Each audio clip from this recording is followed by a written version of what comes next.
За. Сайхан үйлчж байна та. Сайхан үйлчж байна. Сайхан үйлчж байна. За эхний асуултаа яг нь ер нь бол манайх цаг үеийн асуудлыг нэг ховж тойроод яриад байдаггүй. Гэтэ зайлшгүй бас асуух хэвээр асуулт учраас асууя гэж бодож байна. За одоо яг нийгмийн сүлжээнд нэлээд бас хэл ам дагуулад байгаа. Таны орлогын талаар яригадаад байх шиг байна. Шууд за. Тэгээ хөрөнгө орлогын мэдүүлэг дээр 801 саяын орлоготой гэдэг. Тэгэд хүмүүс гайхаж байна л да. Энэ медиа салбар чинь таныг бол одоо Улаанбаал хөтлөгч гэдгээр нь мэднэ. Улаанбаал сэтгүүлчээр нь мэднэ. Тэгэхээр медиа салбар чи өөрөө ийм их мөнгө эргэлддэг салбар юм уу хүмүүс гайхаж байна. Энэ дээр нь хариулт авах зүг баг гэж бодож байна. Тийм. Нэгдүгээр медиа салбар бол үнэхээр их мөнгө эргэлддэг. 32 тэрбум гэж бүртгэлтэй мөнгөн тэр. 32 тэрбум төгрөг үндсэндээ манай энэ зах зээл эргэлдэж байна гэж. Жилдээ. Энэ бол зөвхөн бүртгэлтэй мөнгөн шүү дээ. За, үүнээс ч их байгаа. За, ялангуяа одоо миний нэвтрүүлэг бол бас үзэлт юмараа ер нь бол топно. Зүгээр нэвтрүүлгийн дундуур реклам явуулах гэж л очролдог. За, тэр дундаа бүр рекламны пауз аваад рекламны пауз авангууд эхний 3 реклам болох гэж л тэнд баг давхар тендер явдаг юм байсан. Тэгээд Улаанбаал нэвтрүүлэг чинь байна. Улаанбаалыг оюуны эмчт бүртгүүлээд тэгээд оюуны эмчийн гэрчлэгээтэй гэдэг чинь тэрийг арилжих хэрэг нь үүсэж байгаа. 50% эзэмшсэн 50% зараад орж исэн. Тэгээд ивент техникийн орлогоо би өөрөө авдаг байсан. Ингээд явахаар яг энэ сэтгүүл зүйн салбарт контентээ зараад тэгээд яг гэрээнийхаа дагуу гэрээгээ сайн байгуулад тэгээд ашиг олж чаддаг байсан сэтгүүлч бол бий л бах ер нь. Тий. Ил тод гэсэн үг шүү дээ. Нэгдүгээрт. Хоёрдугаар тэр орлогын хувьд хөрөнгө орлогын мэдүүлгийн хувьд ярьж байгаа. Тэр их сонио. Одоо намайг ингээд жилийн 891 сая төгрөгийн орлоготой юм байна гэдэг. 2024 оны 6 сард хөрөнгө орлогын мэдүүлэг бүглэнэ гэдэг чинь 2023 оны жилийн орлогоо мэдүүлж байгаа. 2023 онд би Америкийн нэгдсэн улс руу явсан байхгүй. Явахдаа би фэйсбүүкээр машина зараад байраа зараад явсан. Тэр нь миний орлого болж орж ирдэг байхгүй. Тэгэхээр тэр миний тэр амар өндөр дүнтэй харагдаад байгаа чинь миний 23 онд машина зарсан. Хөрөнгөө зарсан л орлогын тоо. Тэрнээс орлоготой байлаа. Гэхдээ жил тус тий 800 руу очихгүй хатаа болов. Би бол үнэ хэлдэг нэвтрүүлэг дээр орохдоо үнэ хэлдэг ш. Би сард 20-30 сая төгрөгийн орлого олдог. Яг ажилласаа. Сая та нөгөө байраа зараад Америк явсан гэдэг чинь. Тэгээ яалч нөгөө одоо хүний бас орон байрлал ормоор гэлэн. Гэхдээ Белавеста түрээсэлтгээ гэл одоо нэлээд сэвэгдэж явах шиг байна. Энэ дээр одоо тийм үнэтэй түрээстэй газар одоо төлөхийнхээ оронд баг ийм хэмжээний орлоготой хүн чинь байр худалдаад авчиж болохгүй мүү гэдэг нэг асуулт хүмүүст байгаа даа л та. Тийм тэр хүмүүсээс би зөрүүлээд нэг юм асуумаар байт юм. Би ч их мэтгэлцэх дуртай. Хүүхдтэй юу? Хүүхдүүд чинь хэдэн настай вэ гэж. Яг нялх нэраа хүүхдтэй. Тэгээд жоохон юмыг ингээ прагматикаар хардаг хүмүүс бол над чиг сонголтыг ер нь бол хийн. Би юу гэсэн бэ? Яасан бэ гэхээр орон сууцтай байсан. 22 оноос хойш Белавеста түрээсэлж байна. За хинтээ түрээсэлж байгаа гэсгээ би яаж мэдгүй. Надад тэнд байрлал хэрэгтэй байсан тийм ээ. Тэгээд ингээд түрээсэлсэн. Ягаад түрээсэлсэн гэхээр миний хүү төрөөд дараа нь дүүн төрөх гэжсэн. За агаар хэрэгтэй байсан. Эхний хүүхэд маань хөлд ороод алхаж гიშгэж гүйж харах орон зай хэрэгтэй болсон. Миний амьдарч байсан нархан хотхон жишээлбэл гараад шууд явгооны зам дээр машинууд байдаг. Тэгээд тэр машинуудын цагуур машинууд толигч идэг. Тоглоомын талбар руу явахын тулд нэлээд саад бэрхшээлтэй тулгардаг. Жоох хүүхэд бол жоох хүүхэд байдаг. Тэгээ агаар машины утаа бол тэнд хэцүү. Ийм байсан. Тийм учраас би аль болох хүүхдийн яг тэр нэг юм дураараа байх орон зай хэрэгтэй цаг үеийн богинохон байхгүй. Одоо нэг 5-6 нас хүртэл ч юм уу 7-8 нас хүртэл сургуульд ортлоо. Тэрний дараа хүүхэд ядаж машин тэрийг яах вүлээ мэдэж эхэлдэг, асууж эхэлдэг. Тэрэндээ өөрийгөө ядаж хянах эхний дадлууд нь сууж эхэлдэг. Тэр болтол хүүхдэд орчин хэрэгтэй. Бас 3 нялх хүүхэдтэй эмэгтэйд 5 дух хэрэгтэй. 3 нялх хүүхэдтэй эмэгтэй гэдэг чинь одоо дараалж төрсэн 3 хүүхэдгээ бодоход 4 жил, 5 жилийн амьдрал зүгээр л тэр гэрийн асрагчийн ажил болж хуурдаг байхгүй хамгийн хүнд ажил руу ордог. Тэгэхээр тэр хүнд 5 дух хэрэгтэй. Би зүгээр тэнд өөрийн нэг өмчтөө байгаад одоо мөнгө зарахгүй энэ төр гэж суугаад байх дэрэгдээ байгаа 4 хүнийг хайрлах хоёрын сонголтыг ямар ч эцэг хайрлах сонголтонд л очино. Энэ төрөөсөл гэж нэрлэж байгаа. Нөгөө талдаа би амьдрах орчинд хөрөнгө оруулж байгаа байхгүй. Өөрийнхөө амьдрч туулах 4-5 жилд хөрөнгө оруулж байна. Тухта тогтоо амьдрах, аюулгүй амьдрах. Bella Vista ч хамгаалт сайтай. Бас ч гэж тэнд чинь янз янзын бас төрийн сэтгүүлтнүүд, бизнесийн томчууд гэдэг ингээд хүмүүс амьдардаг учраас жирийн байранд тохиолддог шиг юмуд болохгүй. Ядчил жирийн байранд чинь би өөрөө хил ам таймтруулах хийдэг. Жирийн байранд чинь зүгээр хаяг тогтоож байна гэл нэг юм юун мэддэггүй хүмүүс ингээд зураг бичиг бариад хаалга нүдэд идэх байхгүй. Одоо нархан отхны гадаа ирчээл орцсон хамгаалт байхгүй юм чи шууд орж ирэл хаалга тогшоол мэдэн бодлал гих мэдчлээ. Энэ дарамтыг чи эхнэртэй үзүүлмээргүй байхгүй да. Бидний л бодолч тоо. Ингээд эхнэр зовбол хүүхэд зовбол тэгээд хамгийн их зовох нь би эцтэй тийм нөхөр эцэг. Тэгэхээр ингээд амьдрах хугацаагаа ингээд бид нар чинь нэрүүлэр харах хэрэгтэй байхгүй. За хүүхэдтэй эцэг эхчүүдийн хувьд хамгийн чухал хэдэн жил хэдэн сар аль хэсэг нь юм.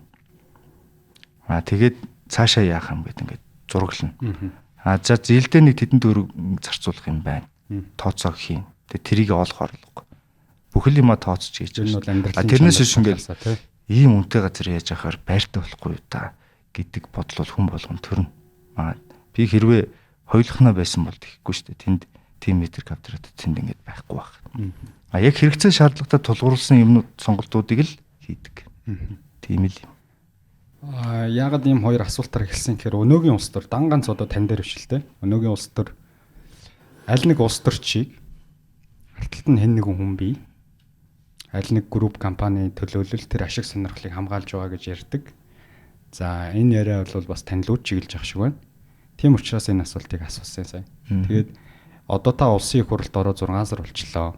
За харьцангуй одоо шинэ гэж бол хэлэгдэх хугацаа биш болчихж байна. Дунд нь ороод уур амьсгалыг бол нэлээд мэдэрчж байгаа. Ер нь дотор нь яг юу болд юм бэ гэ. Өмнө нь бол гадна байлаа шүү дээ. Дотор нь ороход юм өөр харагдаж байгаа. Ер нь улс төрд яг өөрөөрөө бор зүрхээр яваа улс төрч гэж өнөөгийн нийгэмдэр нь байна. Би одоо өөрөөрөө л яваад байгаа. Тэгэхээр нэг бол ямарчсан байна тийм үү? Байх гэж үзэж ин оролдож штэ хичээж ин. Байх гэж оролдож ин хичээж ин гэдэг нь бор зүрхээрээ явах гэдэг чи яг нэг улс төрийн соёл талаас ингэж авцдаг юм бол нам гэдэг чинь бол бас нэг юм баг. Тэр нам өөрийн үзэл баримтал тулгуурласан төрийн бодлогыг багаараа хэрэгжүүлнэ. Энэ тохиолдолд бор зүрхээрээ гэдэг ойлголт бол хүнд. Нам тэр үзэл бодлын үзэл санааны нэгдэл нь өөрөө буруу жигтэй явах юм бол бор зүрхээрээ явах гэдэг ойлголт гарч ирнэ. Тэгэхээр одоо яг манай Монголын улс төрд үнэхээр бор зүрхээрээ явах цаг үеийн нөхцөл шаардлага бий болж байгаа юм байна гэдгийг л ер нь нэвтрүүлгүүрүүд хэлдэг байсан. Тэгээд одоо ороод яг өөрөө мэдэрч байна л да. 6 сар болохгүй төвчгүй шүү дээ. Тэсгүй яг ингээд гарч ирж байна. Ер нь бол сонгуульд өрсөлдөхтэй энэ тухай л ярьж байсан. Бид нэг юм алдаад байна. Хамгийн үнэтэй зүйлээ алдаад байна. Тэрийг алдахгүй байхын төлөө би тэнд юм хаяад ирлээ гэл. Би одоо тэрнийхээ хойноос л явж чинь. Тэгээд энийг бол нэг юм бор зүрх гэхээсээ илүүтэй юу гэдэг юм.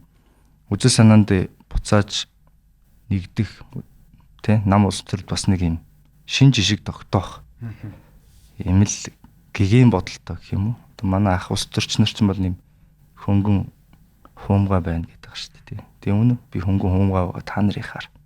Яг өнөөдөр улс төрийн нөхцөл байдалд бол энэ хөнгөн хуумга асуудал биш болсон. Сайн яг хөнгөн хуумга гэж яригадаад байгаа дээр бол асуулт байгаа. Тэрийг яг дунд хэсэг рүү ярина. Тэгээ би нөгөө ярианыхын эхэнд танаас нөгөө сайхан үйлдэлсэн үү гэж асуусан нь өөрөө учиртай л да. Сүүлийн хэдэн жил Улаанбаатарт бол амьдарч байгаа жирийн нэг иргэн бид нар таач адилхан өрөвхтэн утааны асуудал бол хурцаар тавигдаж байгаа. Тэгээ сая бол сонсгол боллоо. Хэдэн зуун хүн угаараас болж өөртөө амьнасаа алдлаа. Хэдий их найдыг энэ утааны асуудлыг шийднэ гэж зарцууллаа. Би яагаад тоо хэлж чадахгүй юм гэхээр төр маань өөрөө яг энэ тоогоо мэддэг юм байна. Хэлэхгүй байгаа. Хэлэхгүй ч гэж магадгүй тийм учраас би яг өмнөөс нь ийм тэд юм байна гэж хэлэхгүй байсан байна. Тэгээ за яг энэ бол өөрөө маш том нийгмийн асуудал. Тэгээ би энэ дээр хэн хариуцлага хүлээх ёстой юм бэ гэж асуухаасаа илүү аль институцийн төвшөнд ер нь хэн хариуцлага хүлээх ёстой юм. Яг хөгжингүй, за магадгүй хөгжингүй гэхээсээ илүү засаглал сайтай орны хувьд, сайн жишгтэй орны хувьд хэрвээ ийм тохиолдол болвол хэн олон нийтийн өмнө гарч ирээд хариуцлага хүлээдэг юм гэдэг л асуултыг асуу. Ерөнхий сайд шүү дээ. Засгийн газар. Тэгээ ерөнхий сайд чинь засгийн газрынхаа бодлогыг тодорхойлоод лид хийгээд толгоолоод зохион байгуулах үүрэгтэй. Энэ дотор хамгийн чухал ажил бол үндсэн хуулиас эхлээ байгаа эрүүл аюулгүй орчинд амьдрах, амьд явах хэрэг. Тэгэд энийг эдэлж чадахгүй шүү дээ. Бид нэр эрүүл аюулгүйгаа болий. Унтаад сэрий. Ядаж гэж штэ одоо. Бид нар бол орон сууцнд амьдарч байгаа. Бид нар ер нь бол нэг тийм яг тэнд гал яаж түлдэг, юу болдог, яадаг гэдгийг нарийн мэдхгүй. Ихэнх нь. Би бол гэр оролд амьдарч үтсэн. Төсөөлнө. Энэ сайжруулсан төлшиг бол би төлж үзээгүй. Унтаад сэрмээр байна л гэдгээр бол явж очсон гэхээр бид нэр энэ ямар төвшөнд хүрсэн бэ гэдгийг нь ойлгомжтой байхгүй. За эрүүл аюулгүйгээ болио. Худлаа юм байна. Өөртөө учруулах юм байна. Тэгэхээр ядаж үхмээргүй нь яаж үхэхгүй байх вэ? Одоо айгаа түлж чадахгүй байх шүү хүмүүс ингээд нас ураад байхаар. Тэгэхээр энэ эрүүл аюулгүй байх, амьд явах суур эрхийг хангах гэж л энэ төр байгаа шүү. Төр өөр яах гэж байх юм? Мега төсөл хэрэгжүүлэх гэж байх юм. Яах гэж мега төсөл хэрэгжүүлэх юм? Юуны тулд? Бүгд иргэдийнхээ эрүүл аюулгүй амьдрах орчин боломж, сурч хөгжих боломж.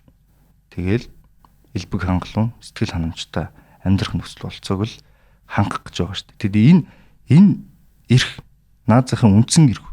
Тэгэд үндсэн шаардлагууд нь биелүүлдэггүй байгааг л хэлээд байгаа.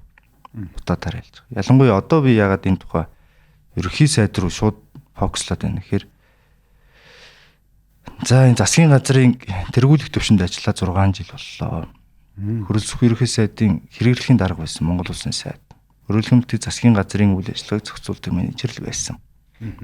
Энэ шийдвэртэй гаргалттай холбоотой анхны сайжруулсан төвштэй холбоотой бүх асуудал оюутантай хамаатай гардаж хийжсэн. Дараа нь ерөнхий сайд болсон.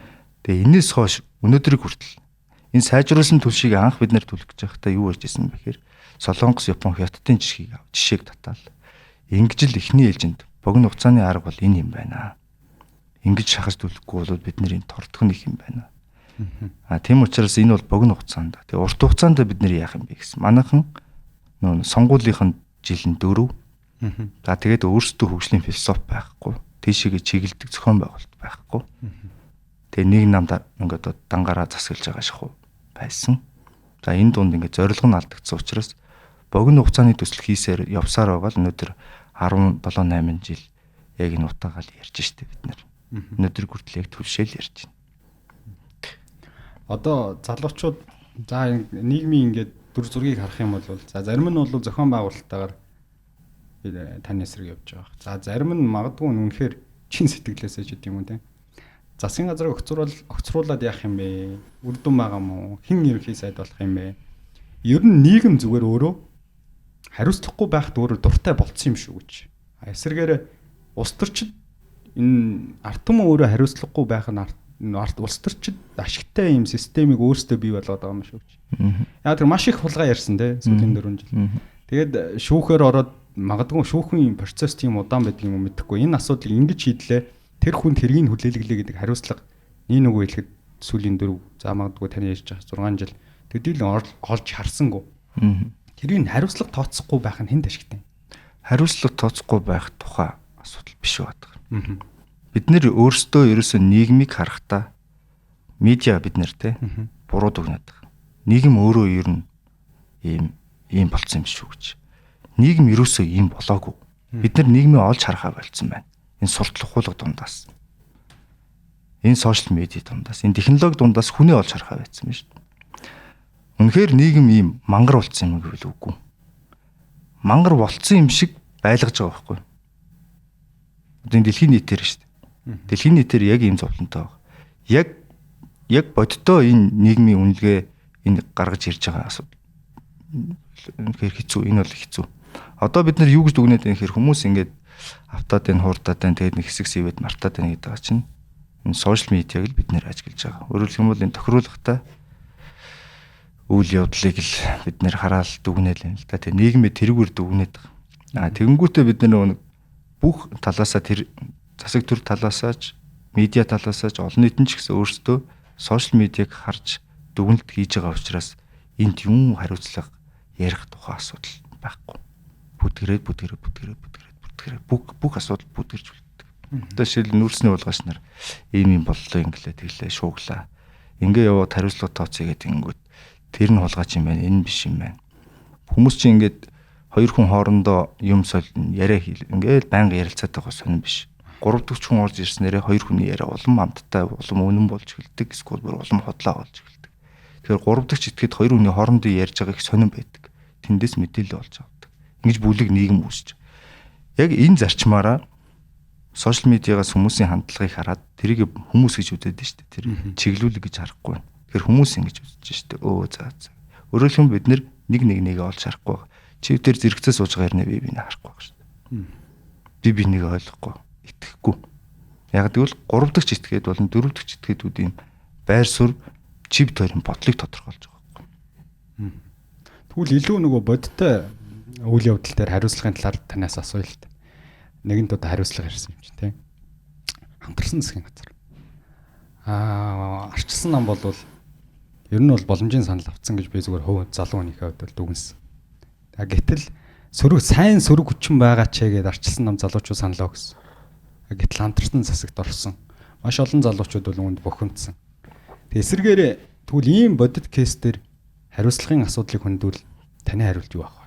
Тэг энэ дээр чинь одоо 2 салж байгаа. За нэгдүгээр сонгуульд нам яах гэж ордог вэ? Ялах гэж ордог. Яах гэж ялж байгаа юм бэ? Өөрсдийнхөө бодлогыг хэрэгжүүлэх гэж ордог.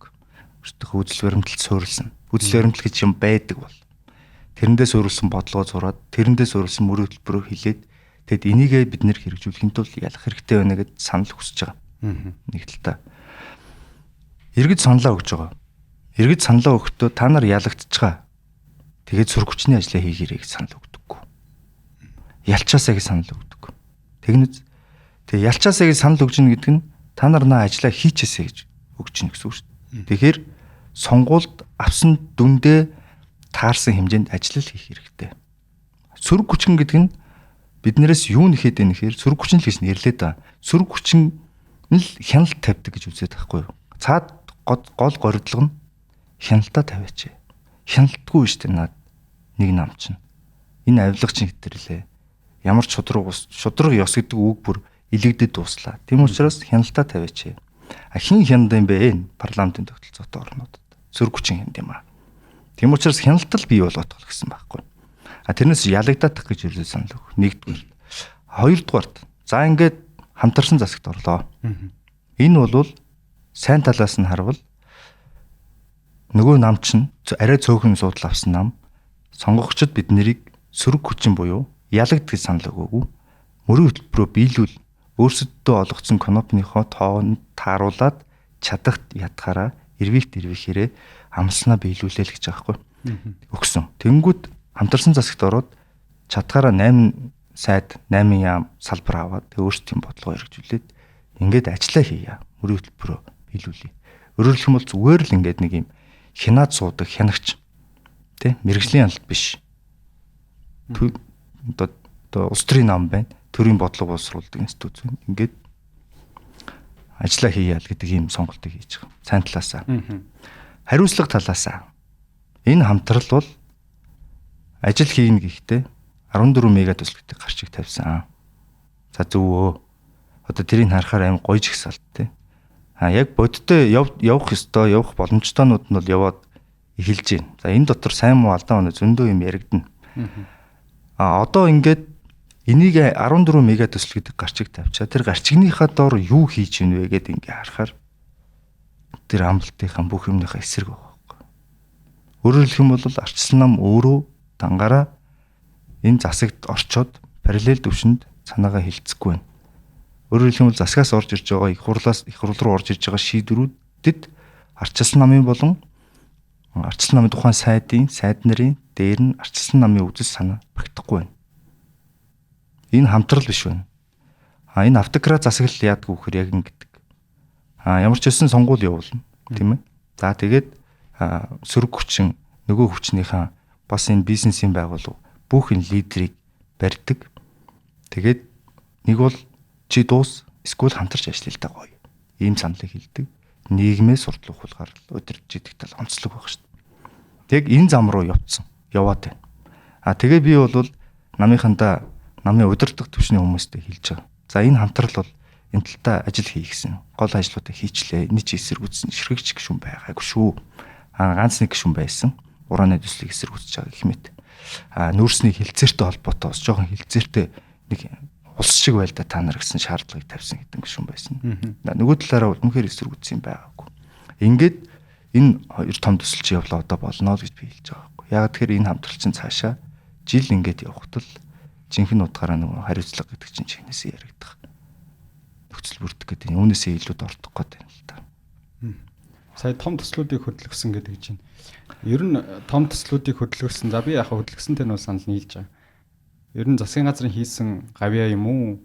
Парламентын гавьяа гэж үзэх үү? Хэрвээ засгийн газрын гавьяа бол ерөнхий сайдын үүрэг яг энэ том төслүүдийг хөдөлгөхөд яг ямар оролцоотой байсан юм бэ? Хамтарсан засгийн газрын үүрэг нь давуу тал нь тэгвэл яг энэ том төслүүдийг хөдөлгөх дээр яаж гарваа л гэдэг асуулт. Сөрөг хүчингүү болж байгаа л явуулахгүй бол сөрөг хүчин хяналтаа хийгээд тавиад одоо ингээд гадаад улсуудтай харилцахад үнэхээр зовлонтой байдаг юм байна лээ.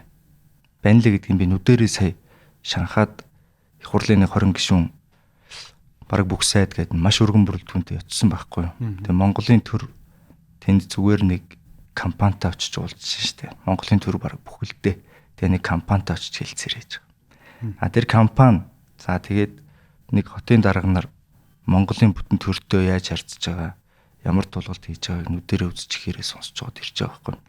Тэгэхээр гол том даалгавар нь юу байсан гэхээр хэрвээ одоо том одоо шалгалтуудаар орсон бол энэ хилцээр цааталтаа үлэмшэрхгүй, нааталтаа нэлээд өөрсдийн хэрэг ашгаа шингэн. Тэгэхээр цааталтаа үлэмшэрэгдэхгүй. Тэгэхээр ямар ч байсан эвсэж хамтарч агаад тэгээд айлын талын хүсснээр явъя гэдэг нэг юм зүйл боллоо штэ. Болж байна. Ингэсэн үндсэн дээрээс нөгөө нэг энэ 16 жилийн өмнө мухарлаа хийцэн тэр төмөр замын холбох гээд энэ бол өрөвдөлтөө зүйл юм л та. Одоо тэгээд зүгээр нэг төмөр зам зүгээр хоосон төмөр зам аваач хайцсан. Тэгээд тэрийн холбох ажиллаа бид нар мега төслөн тэрэг нэрлэлсэн. Тэгээд хил холболт зэрэг хоёр төмөр замаа холбож ил доо гэж гуйхтаа парламентын 20 гишүүн 20 сайд ингээ явж ийн гэдэг бол бас. Тэгэхээр энэ төвшөнд нөгөө хилцээр хийж байгаа талдаа давуу тал өнөөдөр хүртэл олгоцсон байна л да. Тэд нар ийм тулгалт хийх. Би бас хамаагүй нөхшүүдийн талаар хамаагүй юм ярьж болохгүй. Тийм. Бас одоо ч сэтгүүлч ажил хийгээгүй учраас. Тэгэхээр би жоохон зөөлж ярьж байгаа юм шүү заяа. Тэгэхээр нөгөө талын энийг яг тэр байгаагаар нь хүлэмжшөрөх гэдэг юм тулгалтыг бид нэр өнгөрсөн хугацааны гаргасан алдаагаараа хүргэсэн. Дандаа хийснээсээ буцсан дандаа гэсэн. Тэгээд хийснээсээ буцаад байгаа нөгөө хүмүүс чинь өөрсдийнхөө саналыг л улам томроод байна үстэй. Ер нь л харцсан улам дээштэй л. Тэгээд дээшлсэн байгаа харцыг би нүдэрээ харсан. Тэгэхээр энэ бол тэгжиж л явах байсан. Тэгэхээр энэ зөвхөн энэ одоогийн ерөнхий сайд биш. Энэ юун дээр тогтсон байх хэрэг одоо бүх монголчууд харж байгаа энэ засгийн газар арчилсан нам дээр л тогтсож байна шүү дээ. Яг арчилсан нам. Тэр арчилсан нам энэ засгаас гарах юм бол энэ засаг байхгүй шүү дээ. Арчилсан нам ороогүй бол ардын нам энэ ажлуудаа явуулж чадахгүй байхгүй. Эцсийн үр дүндээ үндэсний эрх ашиг нь чухал юм шүү. Намын тэгээд харин үндэсний эрх ашигаа бодоод гэдэг нэрээр хамтарсан засаг байгуулж байгаа байхгүй. Анх хамтарсан засаг байгуулах чинь гэдгийг сонсоод би юу ч хэлсэн бэ гэхээр шинэ манаа хэрэггүй. Байгуулах байгаа тохиолдолд яг тодорхой одоо жишээлбэл оюутлах хөдөлгөх гэдэг шиг тодорхой нэг энийг хийнэ гэдэг гарчгаа тавь гэсэн. Тэгээд эднэр 14 ширхэг төслийн гарчиг нэр хэлж гарчиг тавьсан. Энэ дээрээс яг хэрэгтэй нь энэ хил холболтууд байсан. За тэгээд нэг бас нэг арай нэг өөр хэмжээнд уулуурхан салбарт бас нэг өөр хэмжээнд тоглодог болё гэдэг нэг том төсөл явсан. Бусдад нь бол би итгэл үнэмшил үнэхээр муутай байгаа. Тийм учраас одоо үнэхээр үндэсний эрх ашиг бодоод энэ хоёр ажлыг хийсэн. Энийгээ давуулаад хурж байгаа үр дүн хийж байгаа ажил зорж байгаа зорилго бол энэ засгийн газар энэ ерөнхий сайдын бодлого бол биш байна, болохгүй байна. Бид нэр хамгийн үнэтэй юм алдах гээд байна. Нэг зам гүүрээр солих гээд байна. Мега төсөл нэртэй юмудаар алдах гээд байна л гэдэг байхгүй. Одоо сая ерөнхий сайдыг та огцруулах 3 үндслэл гаргасан байсан. Тэгээд тэрнээс хойш ерөнхий сайттай нүүрэлтэж уулзав. Би одоо нэг төвшин улсын хурлын гишүүнээс бас асууж ирсэн. Одоо манай улсын хурлын гишүүд чинь нийгмийн сүлжээний талаар нь ажиллаа явуулдаг болчиход байгаа юм шиг. Уг нь та хэд ч ордон дотор хамт сууж байгаа юмс. Бараг зарим нь нэг өрөөний нэг ханны цаана бараг наан цаан сууж байгаа юмс. Ер нь нүүрэлтэж уулзсан тохиолдол байгаа. Одоо өнгөрсөн 4-өөс 5 дахаас хойш гэсэн үг шүү дээ. Уулзахгүй шүү дээ. Тааралдахгүй. Таралцсан ч ер нь уулзахгүй шүү дээ. Би хурлын гишүүний хувьар шаардлага тавьсан. За энэ шаардлагаа олон жил тавьж байна.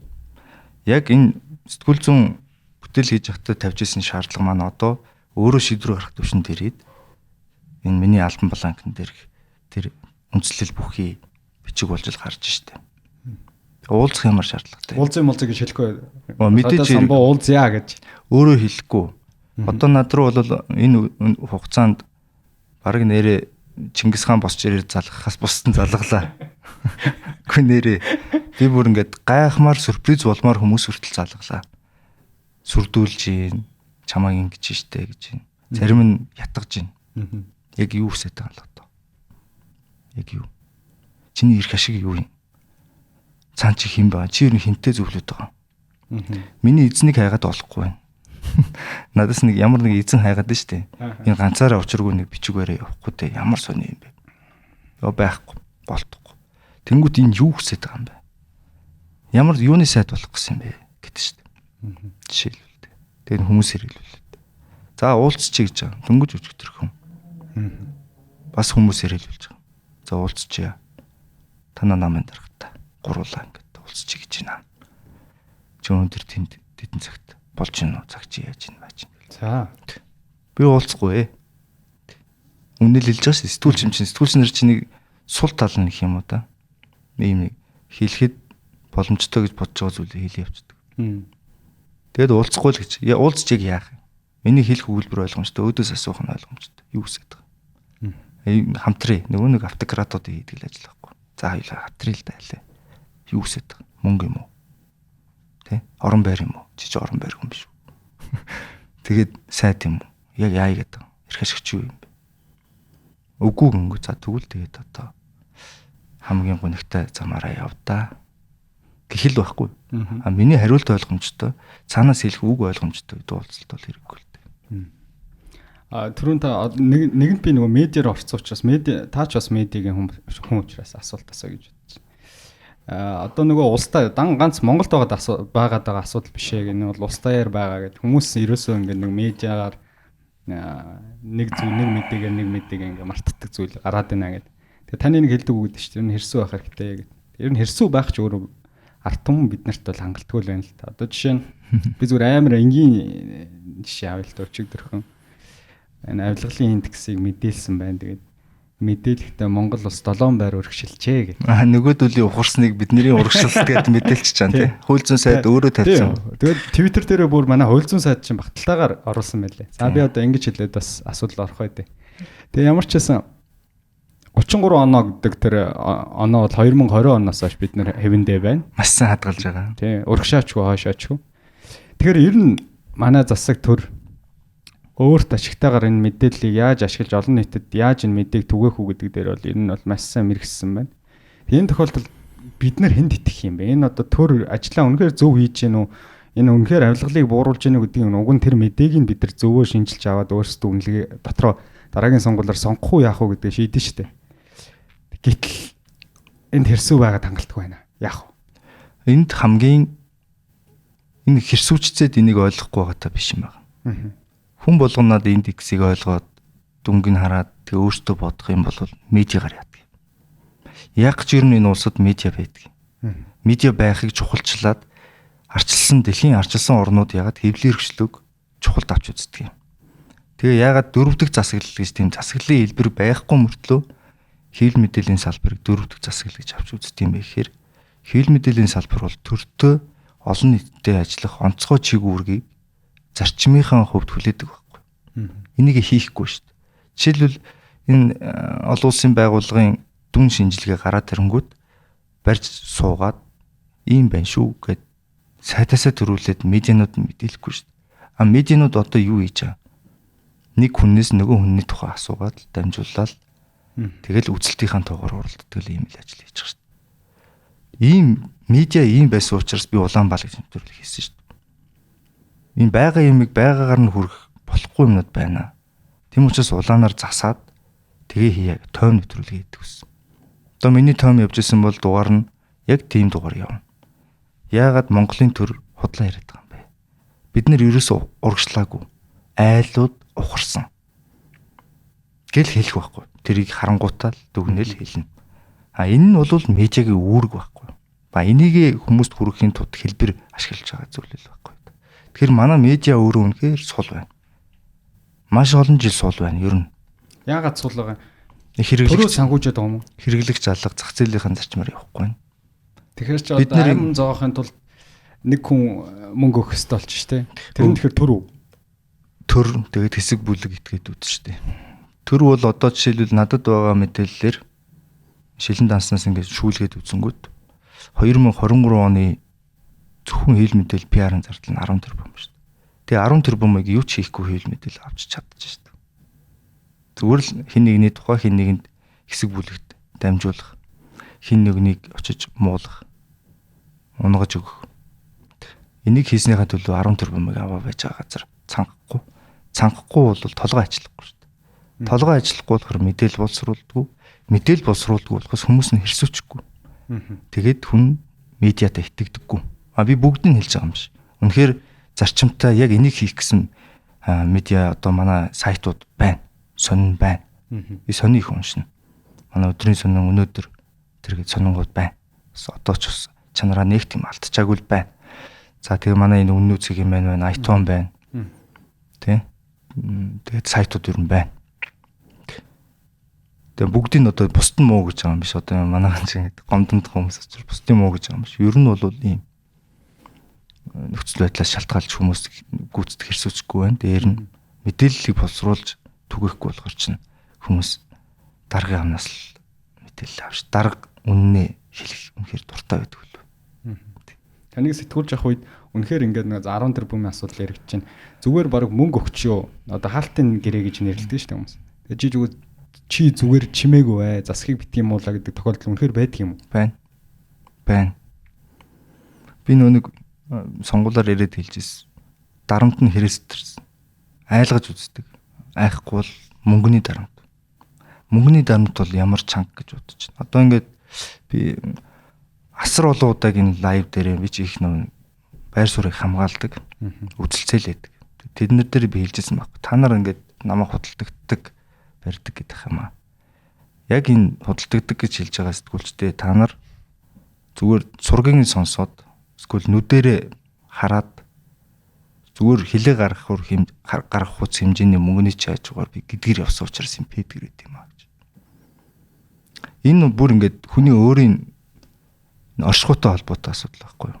Одоо чи бол сайн мэдж байгаа гэдэгт итгэлтэй байна. Яг тэгэхээр чи өөрийн гэсэн үзэл бодолтой өөртөөгөө ярьдаг, өөрийгөө таньдаг, өөрийгөө бүрэн мэдсэн гэж хэлэхгүй ч гэсэн чи өөрийн гэсэн нэг юм оршихуйгаа бий болгоцсон баг. Энийг чинь хин нэг хүн удирдаад эхлэхэд бол ер нь юу ч хийхгүй. Одоо жишээлбэл чи энийг ингэж мэдээл гэх юм бол юу яриад байгаа юм бэ? Би энийг эн чинь боддод л нэм юм байна. Тэгээ би бас ингэж бодож байна. Миний тойм ингэж явна. За би чамд ингээ чин муухай юм хав хар хүнийг гайгүй саарл юм байна шүү дээ хэлээд өгчүүлдэг. Гэхдээ юу яриад байгаа юм бэ? Энэ өөрийгөө үнэлдэг хүн өөртөө худлаа хэлдэггүй. Өөртөө хэрвээ нэг л удаа худлаа хэлэх юм бол тэр хүнд мартагддаггүй. Хүн өөрийгөө уучилдаггүй байхгүй. Чи тэгээ үсттэй. Толинд харахтаа тэгж хэлдэг байхгүй. Чи тэгэхэд тэгсэн үсттэй. Дараа нь хүнтэй ихц харч ярьж чадхаа болдог. Хүн өөрийгөө хуурвал. Нэг л удаа хуурвал шүү. Жишээлбэл би тамхинаас гарна гэдгийг те. Тамхинаас гарлаа гэд зарлчих. Тэг өөртөө амлчих. Тэгжсэн нэг шалтгаан тоочоо чи тамхи татчвал дараа нь чи юу ч хинд чин сэтгэлээсээ амлаж чадахгүй. Чи өөрийгөө хуурсан байхгүй. Хүн өөрөөсөө бусдыг давж чаддаг. Өөрийгөө давж чаддаггүй. Тэр яг ийм хүмүүс бол энэ хүнийг худалдагдах энэ төр гэж хэлж чаддгүй байхгүй. А зарчим тогтоогүй яг өөрөө ертөнцийг үзэх хүслээ бий болгоогүй ийм хүмүүс бол ямар нэгэн тийм золих төлбөрт нь өгөх тийм золиос байхгүй юм чинь ашигла бодох байхгүй. Амьдралал бодож, ходоод бодож. Гэтэл яг эргчлөөтэй хүн бол тийм ходоод эсвэл хонох байр тэ нэг чухал биш гэхээр бас хүмүүс гайхаж магадгүй. Яг үнэн номер 1 асуудал биш байдаг. Ад жаргалыг бид нэр ингээд бусдын ад жаргалыг томьёолоод идэг. Эрүүл аяг гоё юм дээр тавч ингээд гоё байртай, гоё хоол идээл ингээд хүн болгоны ад жаргалын хэмжүүр нөөр байхгүй. А нэг л нийтлэг юм дээр очиж огтлцдог нь амар тайван байдал. Тэг хүн өөрөө ямар байвал илүү амгалан байх вэ гэдгийг хин нэг нь томьёолох нь утгагүй хэрэг. Тэгэхээр ингээд над руу иймэрхүү саналууд ирдэг. Энэ дундуур явж ирсэн. Үн аншин нэг мэддээд. Амар штэ. Америкийн нэгдсэн улсад намайг байж хахад одоо энэ ерөнхий сайдын багийнхан ах トゥ. За би бүр хэлж жигмэ төгөнд баяр. Нөгөөх нь баяр. Нэр хэлэхгүй ойлгож байгаа шүү дээ. Жигмэ төгөнд хоёр надад $100,000 амлаж байсан шүү дээ. Яа гэж. Засгийг битгий муулаач гэж байгаа юм.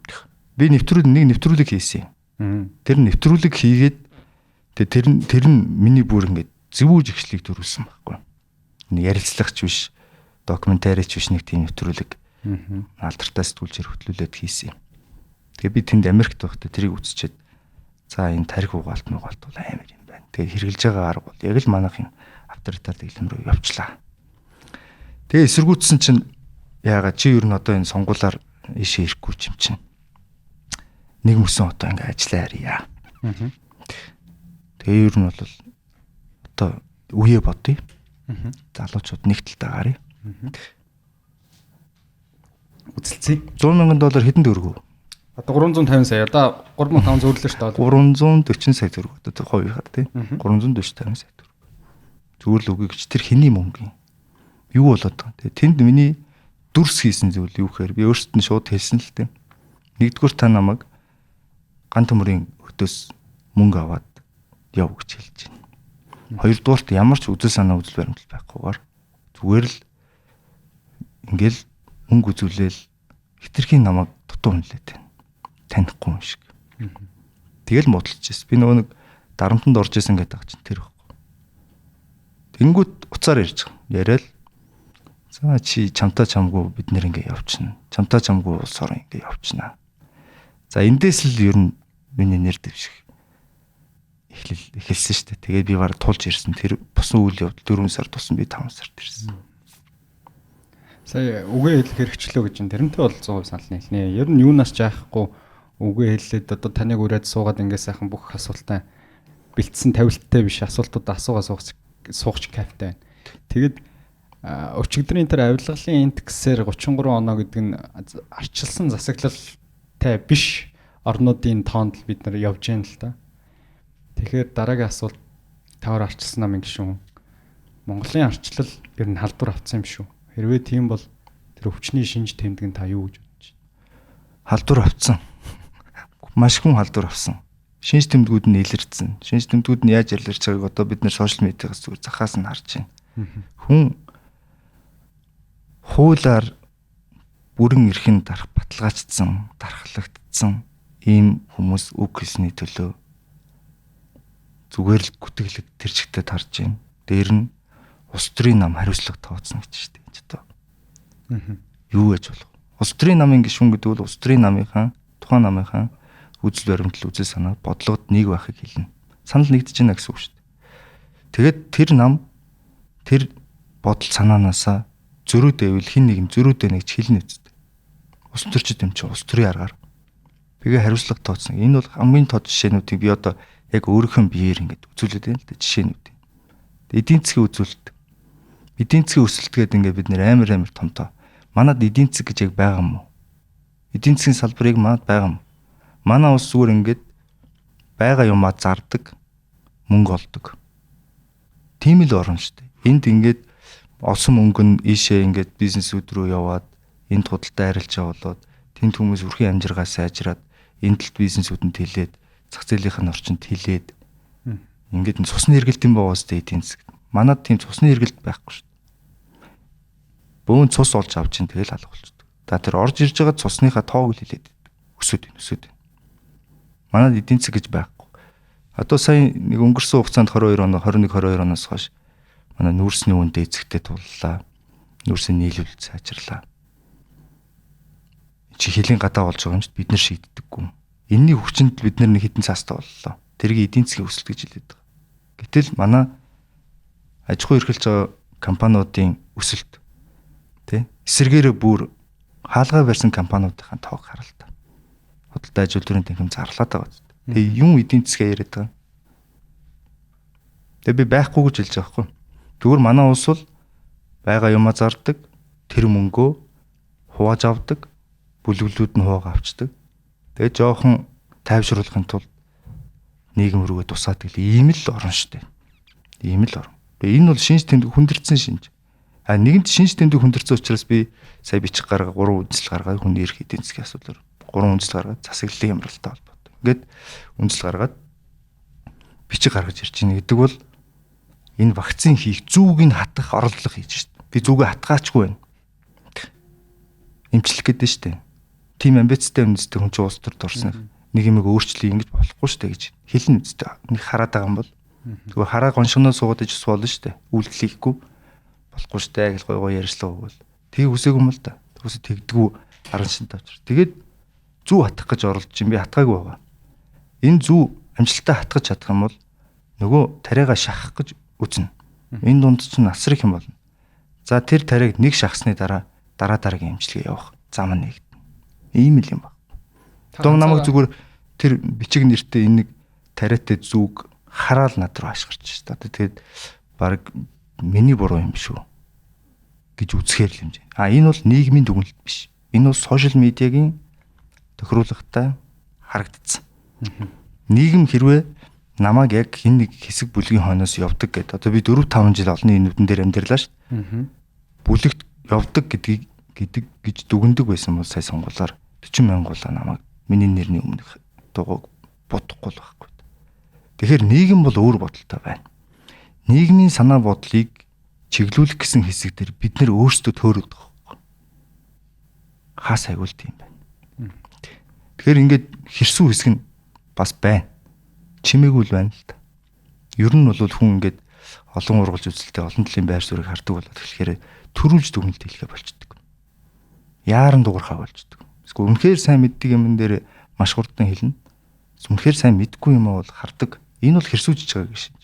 Тэгээ манай нийгэм хэрсүү байхгүй. Тийм учраас сайн манай хаан уулынхан ямар ч ахын юм амлаагүй хүнийг арчлан хамгаалan гүтэн гаргаал ирж байгаа. Энд чинь тэр хүмүүсийн итгэл байхгүй. Энэ итгэлийг цааш нь улам томруулах нь. За хаан уул, наашлаа, Баянгол мал гэдэг юм тий. Тэг дүүргээр нэр. Энэ итгэлийг томруулахгүйгээр Монгол цаашаа энэ арчлал байхгүй. Ягаад гэвэл төрд итгэл байхгүй л энд юу ч байхгүй. Энэ арчлал байхгүй төрд итгэхгүй бол тэрийг итгэл нь байхгүй юм чинь хүчээр барина. Тэгнэ үстэй. Саналыг авахын тулд төрийн эрх барихын тулд ингээл хүч хэрэглээд эхэлсэн. Ярьслага хийгээл цагдаа дуудагддаг болсон ба штэ. Сая нэг манай IC-гийн Отгон баяр цагаан гэдэг хүнтэй ярьслага хийж ирээд цагдаа дуудагдлаа зурглаачтай гоёлаа. Яг гэж ямар зорилгоор. Юу болж байгаа. Нэг лайв чи итгээд лайв дээр хараал хэллээ гэсэн ёс бус хэллэг. Энэ бол хүлээн зөвшөөрч болохгүй юм үр дүнгууд ализэний гараад эхэлсэн юм. Одоо бид нар нүдэн дээр ядаж харж иж ойлгоод нь штэ. Тэгэд энэ цаг дээр бид нар ядаж эмээ найруулж эхлэхгүй юм бол оройтно. Та ганцаараа биш үсттэй. Биш штэ. Баг байгаа үсттэй. Баг уу. Одоо ганцаараа энэ бүхнийг бол хийж чадахгүй үсттэй. Аль бүхнийг. Одоо саяны хэлж байгаа энэ асуудлууд. Гэхдээ би одоо ганцаараа явуулчих гээд ганцаараа имчлэх гээд яваад байна гэдэг чинь штэ. Цаана баг байгаа үсттэй. Эхлүүлж байгаа нь баггүй да. Эмийн найруулад ийм учиртай байна гэд. Тэгээ одоо бид нэр олуулаа бол штэ. Би аминдаа л энийг тайлбарлах гэдэг. Одоо ингэ тайлбарлаад байсан чинь манай нөө сошиал медиаг яаж ашиглаад байгаа түрүүн тухай ярьсан. Одоо ингэ намайг түрээсийн байрмаар ингэ нэг завчиж үзүүлж байгаа учраас хоёр зорилготой байхгүй. Нэг нь за энд одоогийн бичгэн дээр гар үсгээ зурх юм бол чамайг яг энэ зам хүлээж байгаа шүү гэж улс төрчдөд хэлж байна. Улс төрчийн хамгийн том одоо павер нь олон нийтэд сонгогчд нь байдаг. сонгогчд нь тэр хүнийг буруу гიშгсэн гэж хэлэгдхийг одоо сонгогчдод гэж хэлэгдхийг хүсэхгүй. Тийм учраас нэг талдаа улс төрчдийг тэгж айлгаж байгаа байхгүй да. Нөгөө талдаа зүгээр энэ тэр надад итгэлийг нь зүгээр байхгүй болгож чинь зүгээр миний хувь хүний хэрүүл болгох гэдэг. Одоо ингээд төрөөсийн байрангуул одоо гарч ирээл төрөөсийн байраа үзүүлээл тэнгуут нь гэрээгээ үзүүлээл тэнгуут гэрээн дээр нь иймч байна тиймч байна гэх ингээд. Гэтэл гол асуудал нь өнөөдөр хүртэл 6 жил ерхий сайд хийцэн хүний эсүүлтгүүгээс болоод нас урцсан тэр олон мянган хүн. Тэгээ өнөөдөр нийгэм эдийн засагт бий болж байгаа энэ засаглалт бий болж байгаа хямрал энийг биш лотогийн байрны тухай ярилах. Ярианы сэдвийг лото дээр нь төвлөрүүлж байгаа. Лотон шүлзүүл юм хэлэн зөрүүлэл юм хэлэн ингээл битэрийн хэрүүл бол ингэж цаг хож байгаа. Ийм л хоёр арга яваад байгаа байхгүй. Тэрнээс биш яг ингээд энийг дэмжиж байгаа маш олон хүмүүс байна. Манай намынхан байна. Нам гэдэг бол бас түрүүн анх яриа эхлэхдээ хэлсэн. Энэ бол багийн тоглолт. Багаараа тоглоно. Тийм учраас бид нэр баг дотроо ярих хэрэгтэй. Би ярих оролдлого хийсэн. Сонсоогүй. Тийм учраас за төрүүлээд бол би имээ найруулж яа.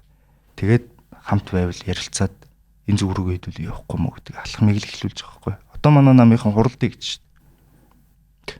Энэ л байхгүй да. Ингээл эхэлдэг. За имээ найруулад эхэлсэн. Одоо хэдүүлээ хаанаас шипрээ зоолох уу? Ямар зүгээр хатах уу? Хаана хатах уу? Тэ хідэн тунгаар явах уу? Одоо ингээл ярина шүү дээ. Энэ бол процессын дагуу явж байгаа. Хин нэг эхлэх хэрэгтэй л дээ. Тэрнээс би нэг одоо нэг хүмүүс улс төрийн оноо зөвлөх гад хөнгөн хуумга популизм хийгээд байна гэж. Манай Ахмад улс төрч дүгнээд байгаа. Надад улс төрийн оноо хэрэггүй хангалттай байсан. Тэр оноог цуглуулах, оноог алдах хоёрыг бол үтцсэн байхгүй да энэ нэвтрүүлэг хийж авах хугацаанд. Яаж оноо авах юм? Тэрнээсээ яаж алдаж жоохон тэнцвэрийг хадгалах юм? Би өөрөө үйлдэлээр нүрээрээ туршсан. Тэгэхээр надад тийм улс төрийн оноо моноо жохол биш. Зүгээр л хилцээрийн төвшөнд эхлэхгүй алхам байсан учраас тэгээ төрүүлж гарч ирэхээс өөр арга байхгүй л дээ. Тийм л юм байна. Яга би нөгөө баг асууж байгаа юм гэхээр одоо 8 сайд асуудал ярьж байгаа. Танай намаас засагт орсон, хамтарсан засагт орсон. Тэгээд таны одоо яг энэ засгийн газрыг огцруулах хүндэслэл донд байгаа үг хэлэх хэрэгчлөөтэй холбоотой танай намын сайд маань худал мэдээлэлтэй тэнцэх байгууллага байгуулнаа гэд мэдээлэл ичиж. Тэгэхээр та дөрөв яриан дундаа хэлсэн. Энэ засаг бол арчилсан нам дээр тогтож байгаа шүү гэж. Гэтэл энэ засагт орцсон байгаа зарим би нэрийг хэлээд яг. Энэ сайдууд чинь арчилсан намын үзэл баримтлалын эсрэг, энэ арчлалын эсрэг, парламентын засаглалын эсрэг ийм дуграад тахаар би гайхаад байгаа байхгүй. Одоо би нэг юм хэлэм. Монголд засгийн газрын нэг сайд битгий хэл. Парламент нь өөрөө бүхэлдээ нэг ерөнхий сайдын гарт байна. Юу хүснэг нь биелүүлэх үүрэг хүлээж байна. Конопт гарч өгөх. Ийм үүрэг хүлээж шүү дээ. Тэгэхэд айл эртнээсээ 2022-3 оноос хойш ингэж явна гэдэг стратеги төлөвлөгөө гаргацсан хүмүүсийн төлөвлөгөөг биелүүлэх үүрэг хүлээгээ сайд болж байгаа.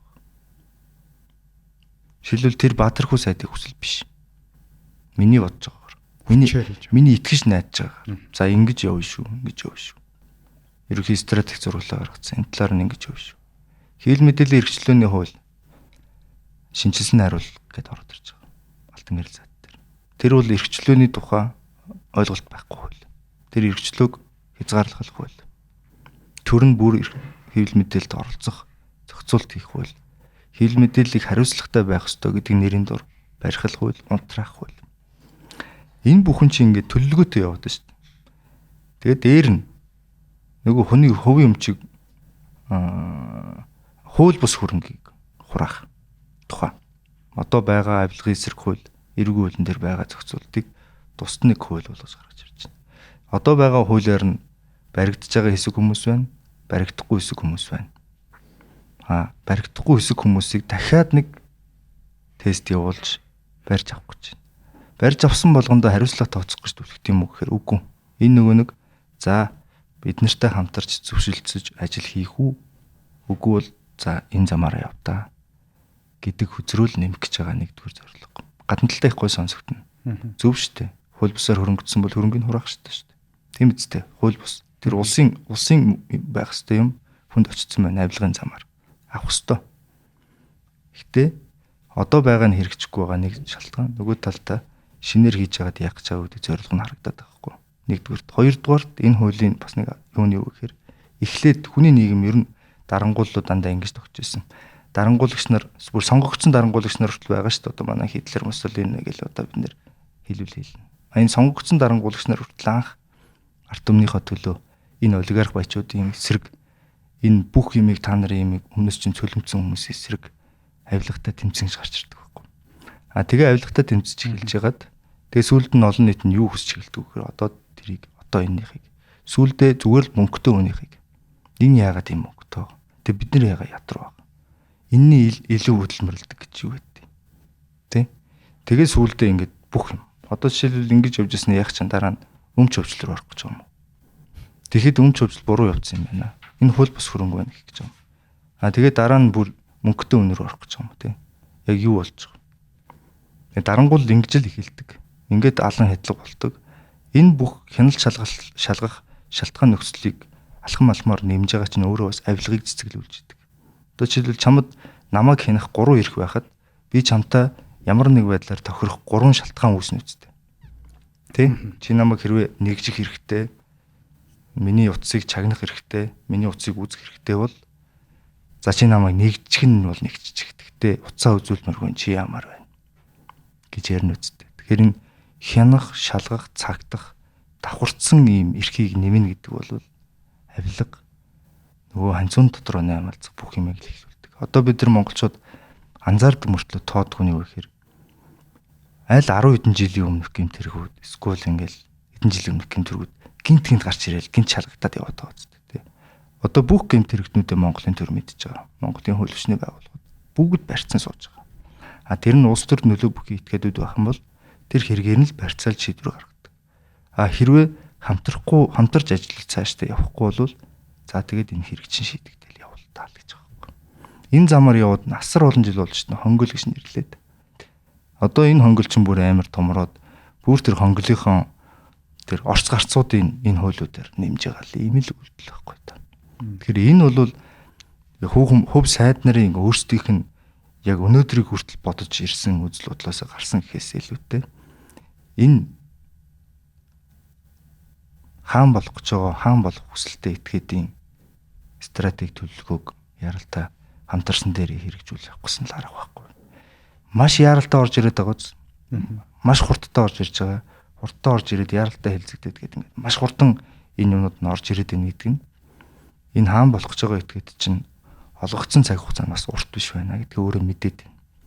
Тийм учраас олгогдсон байгаа цаг хугацаа урт биш учраас сунгахын тулд тэр бүхэндээ хэрэгтэй төлөвийг гялс гаргаж авч байгаа юм. Хөрөнгө хөрөх үл яагаад ингэтлэх твдэж яарч дайрч засаг байгуулагдсан гутаа тий 2 мега төслийнхаа араас 15 дахь мега төсөл болгож оруулж ирж байгаа юм бэ гэдэг чинь. Та үндэсний баялагын сангийн хуулийг хэрэгжилтэд ярьж байна уу? Үгүй одоо стратеги ордог төрийн эзэмшилт авна. Үгүй тэр биш ээ. Одоо энэ сүүлд манай хууль зүйн сайтаас өргөн барьж байгаа. Хууль бусаар хөрөнгөцсөн бол хууль тураана. Тийм. Тэр мэр чи ингээд зөв түүлүүд байхгүй.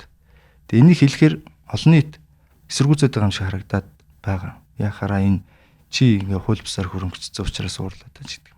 Тэр чинь нөгөө нэг нийгмийн оюун санааг чиглүүлэх зорилттой хэсэг байхгүй. Тэрэн дээр үнэхээр итгэсэн нэг хэсэг байна. Тэрийг ажиглаж байгаа хэсэг нь нэрээ тийм ч юм уу гэдэг хэсэг нь 3 дахь 4 дахь бий. Яг судлаад үзэх юм бол нийгэм энийг ойлгож байгаа. Монголчууд чинь бас гинт ингээд нэг хөдөө бэлчээрээс хот болсон хүмүүс биш. Бид нэр энэ дундуур чинь юм туулцсан байхгүй. Бас нэг сууршмал болоод нэг 100 өрхгүй жилийн дотор чинь хот болцсон үед чинь туулсан байхгүй. Юмаа хураалгаж үтсэн. Юмаа нийгэмжлээд бас алдаж үтсэн. Тэгэхээр энэ юу болдг вэ гэдэг мэднэ. Хилмигдүүлэлт яадаг вэ гэдэг мэднэ. Хөдөө явахдаа бичиг авч зөвшөөрлөөр хөдөө явдаг байснаа мартаагүй байгаа. Хөгжим сонссныхоо төлөө хоригддаг байснаа мартаагүй байгаа. Тэ? Яруу найрыг сонсоод Чингис хааныг тухай ярьснаас болоод шоронд ордог байснаа мартаагүй байгаа шүү дээ энэ ах нар чинь. Тэд нар бол юу руу яваад байна вэ гэдгийг мэдчихэж байгаа.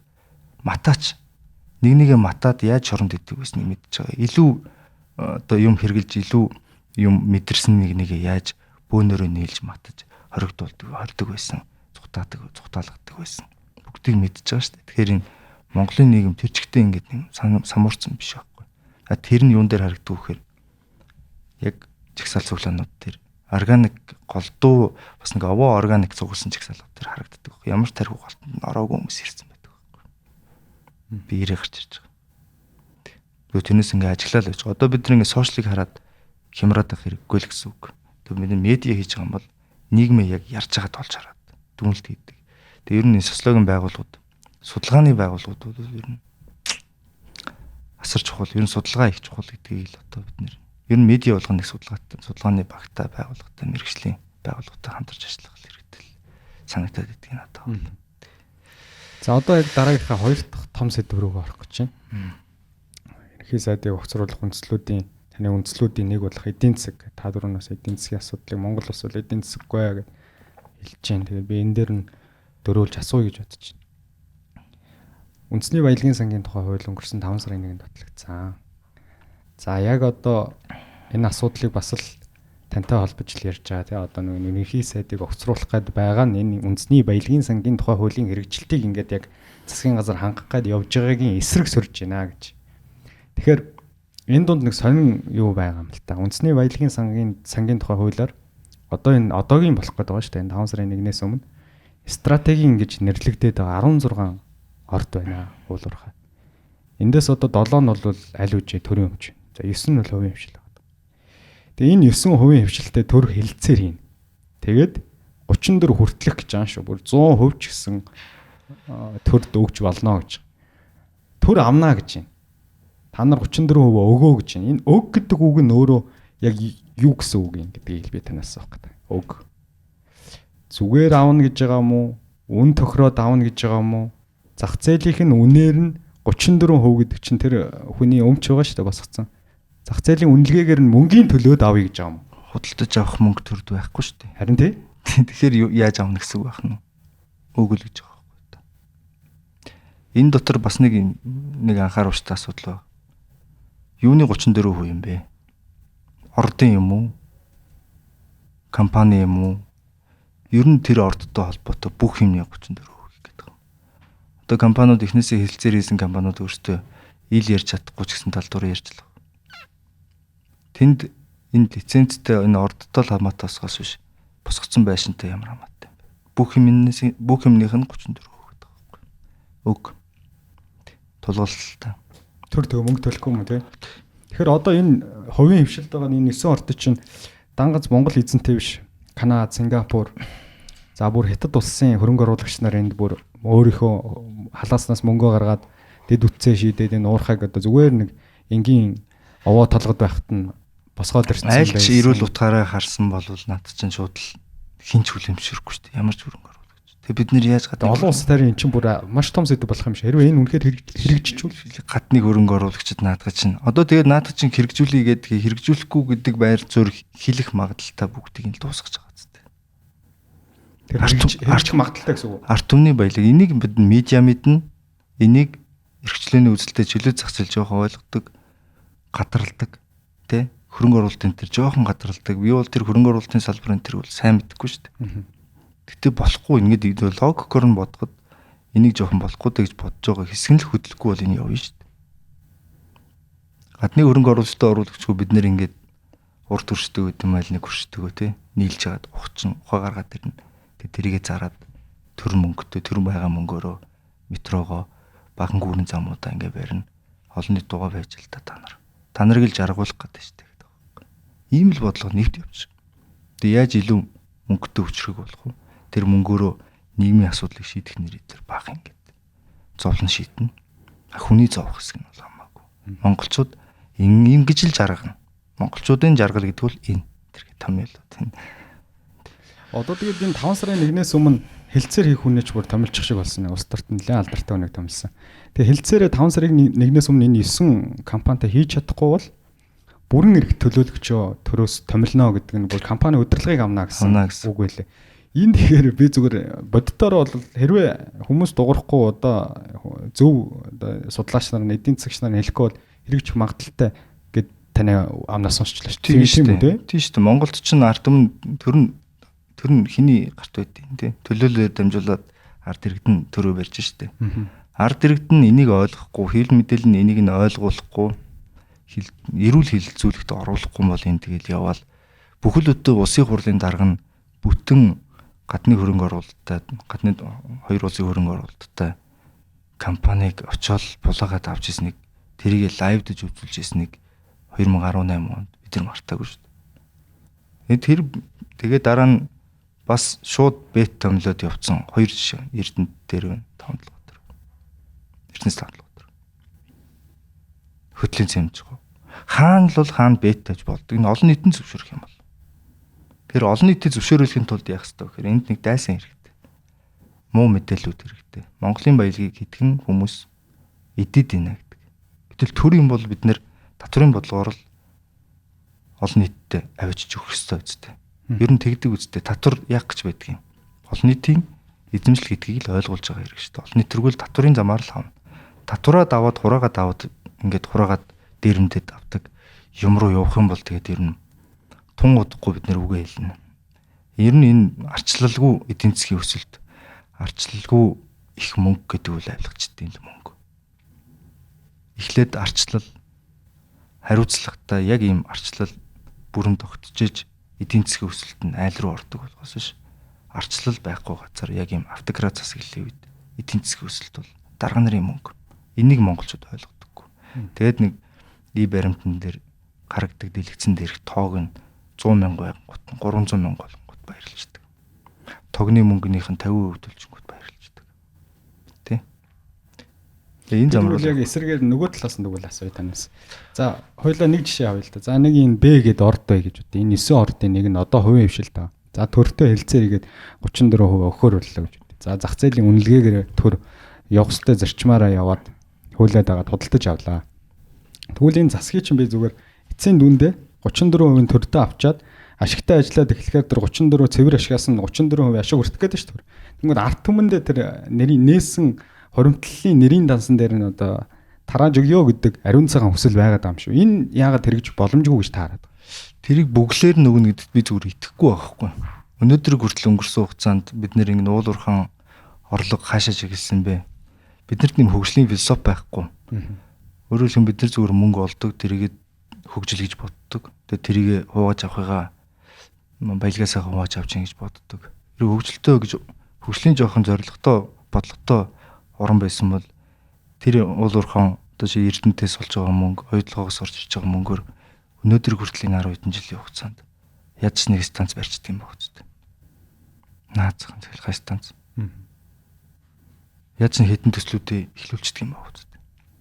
Тэгээгүй. Яагаад тэгээгүй ирэх ашгууд байсан. Одоо үндэсний баялагын сан гэж байгаа. Баялагын сан энэний бол ер нь суур зарчим бас их зөв штэ.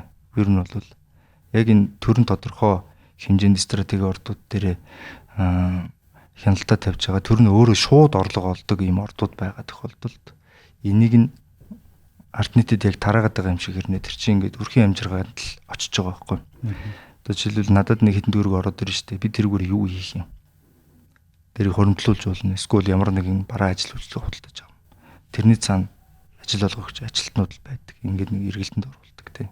Чин одоо жишээл манай ипотекийн зориулт чинь зорилго бодлого нь тэр байсан шүү дээ 12 оны тийм. Ипотекийн бахан зээл гаргана. Энэ ипотекийн зээл чинь барилгын салбар хөдөлж эхлэн барилгын салбар хөдлөхөр тэр барилгын компаниуд ажиллаж байгаа хүмүүс амжиргаа сайжирна. Амжиргаа сайжирна гэдэг чинь өөрт байгаа мөнгөөр бусад хүмүүсийн худалдаж авч бусад хүмүүсийн мөнгө гэжүүлнэ.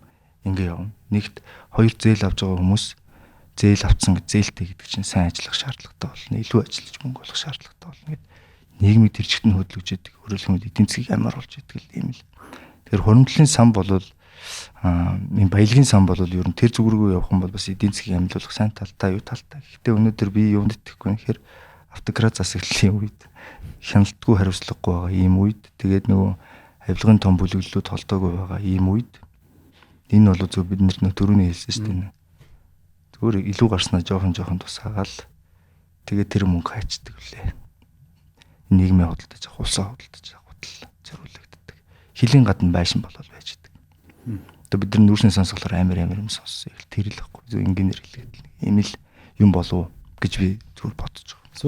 Суур зарчмын бол та дэмжиж гин гэж штэ. Тэгвэл дахиад зүгээр лавшруулаад баттгаад асуухад за 34% худалдаж авах гэдэг дээр та санал нэгдэж байгаа юу? Төр бол наад чинь хэрвээ хайгуулын лицензийнх нь үед төрийн мөнгөөр хайгуулын лиценз хийгээд хууль бусаар авцсан бол төр үнэгүй авах хэрэгтэй гэдэг байр суурьтай байна. Юм альва улс оронд чинь юм зарчим хуулийнхаа дагуу явах хэрэгтэй. Манайд өнөөдөр ямар хууль үйлчилж байгаа юм? Стратеги урд газруудыг хайгуулыг улсын төсвөр хийсэн бол гэж нэг цаалт байгаа шүү дээ. Тэр зарчим бол тэр зарчмаараа явна. Тэр зарчмаараа яваагүй хэсэгтээ ийм хэлцэр гэж болно шүү дээ.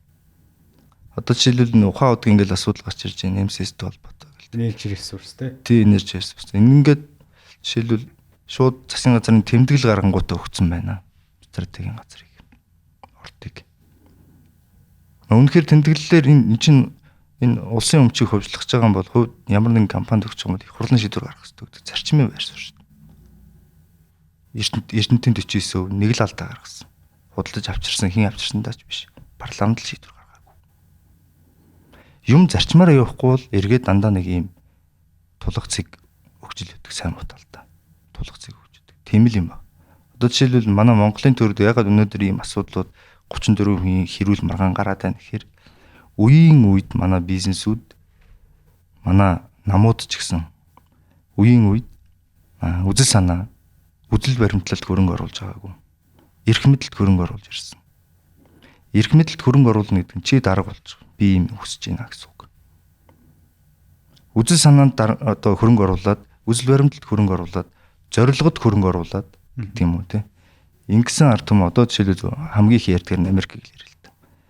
Одоо ингээд Монголд ингээд бизнесүүдийг нууж байгаа үстэй тийм. Энэтэй би хамаагүй энэ хол та нар хол далдуур мөнгөө авдаг, нуудаг тэдрийг бүлэглэлүүд. Тэгсэн чинь Америкт гарч ирж байгаа бүх бизнесүүд нь нэгдэж байгаад бид нэр агуу Америк дахин бүтээнэ гэд ингээд явж байгаа. Хэрвээ Монголд байсан бол Трампыг Илон Маскын гаргуул. Мөн үү? Тэгэх гэж штэ. Тэгэхээр манад сөөр нь өөрөө анхнаасаа буруу тавигдсан учраас хаана газар гажиг засагдана гэсэн үг. Би яг тэр хөвд байгаа 9 стратегийн орд газар гэдэг байгаа шүү дээ тийм. Тэдний яаж одоо хөвд очисон хэсэг. За тэгээд тэр юутай холбоотой нэрийн мэдээлэл бол хараагүй. Зүгээр яг энэ ухаан удаг гэж одоо яригдж байгаа шиг энэ мэдээлэл байх юм бол тэгэл энэ явах замаар л явна л да. Энэ тэр төр авах хэрэгтэй гэж 34%. Үгүй манай хууль нь тийм юм чи. Бага хуулиар мөрдөн штэ. Та бол тэрэн дээр байр суурь хэлж байгаа маань. Хэрвээ ухаан удаг дээр хайгуулал дээр нь угаасаа төр бараг мөнгө гаргасан гэдээ яриад байсан. Би тэгтээ тэр тухайн засгийн газрын тогтоол нүд дээр өөр хараагүй учраас улсын хувийн хөрөнгөөр болвол тэр чинь өөр заалт шүү дээ. Өөрийн хөрөнгөөр хайгуул хийсэн бол тэр нь байгаа хуулиар бид нэр мөрдгөл ганцаар зарчим баг. Байгаа хууль нь үнэхээр Монголын хөрөнгө оруулалтыг үргээхээр бол тэрийг засах үүрэг нь мань мэддэг байгаа шүү дээ. Бид нарт байгаа шүү дээ. Ухаан удгийн жишээн дээр за яг одоо ингээд байгаа хуулиа дагъя гэж 34% авлаа гэж бодъё л доо. Тэгтээ тэр чи 2008 оны асуудал ярьж байгаа тийм. 2008 онд төр өөрсдөө за технологи нь байхгүй маа, төр өөрөө чадахгүй маа, мөнгөгүй маа тий. Чи уурхай босох чинь цаг хугацааны хувьд ч маш их хугацаа зарцуулна. Их ч мөнгө зарцуулна. Тэр хувийн хвшилд өгөөд та татвараа зүгээр төлөө явж байгаа тий. Ашигт малтанд нөөц ашигласны татвар дагалдах татваруудаа тэгээд та ингээд аваа явчихнаа толгодоо уурхай болгоодох гэд явцсан байгаа штэ. Ер нь тэнгууд одоо бүхэл бүтэн 10 хэдэн жилийн дараа ашигтай ажиллаад эхлэнгүүт нь бид нар чи ер нь 17 жилийн өмнө хуулиад авах байсан юм биш тэгээд авах нь хэр ёс зүйтэй үйлдэл. Харин тэ энийг л хэлээд байхгүй. Бид нэг газар явах ёстой замаасаа холдчихорол муу юмд тулгцэг өгöd идэх гэдэг чинь зарчмаа барайг үгс болоод. Аль алийн зөвдөх буруутах хэцүү шүү дээ. Гэтэ би тэр яг нөгөө нэг бичвэрэмд ямар судлаагүй, яг нарийн судлаагүй учраас тааж хэлж мэдэхгүй. Одоо байгаа надад та нартай адилхан хамт байгаа мэдээлэлээс харахад бол засгийн газрын тэмдэглэлээр л өгсөн байна гэж.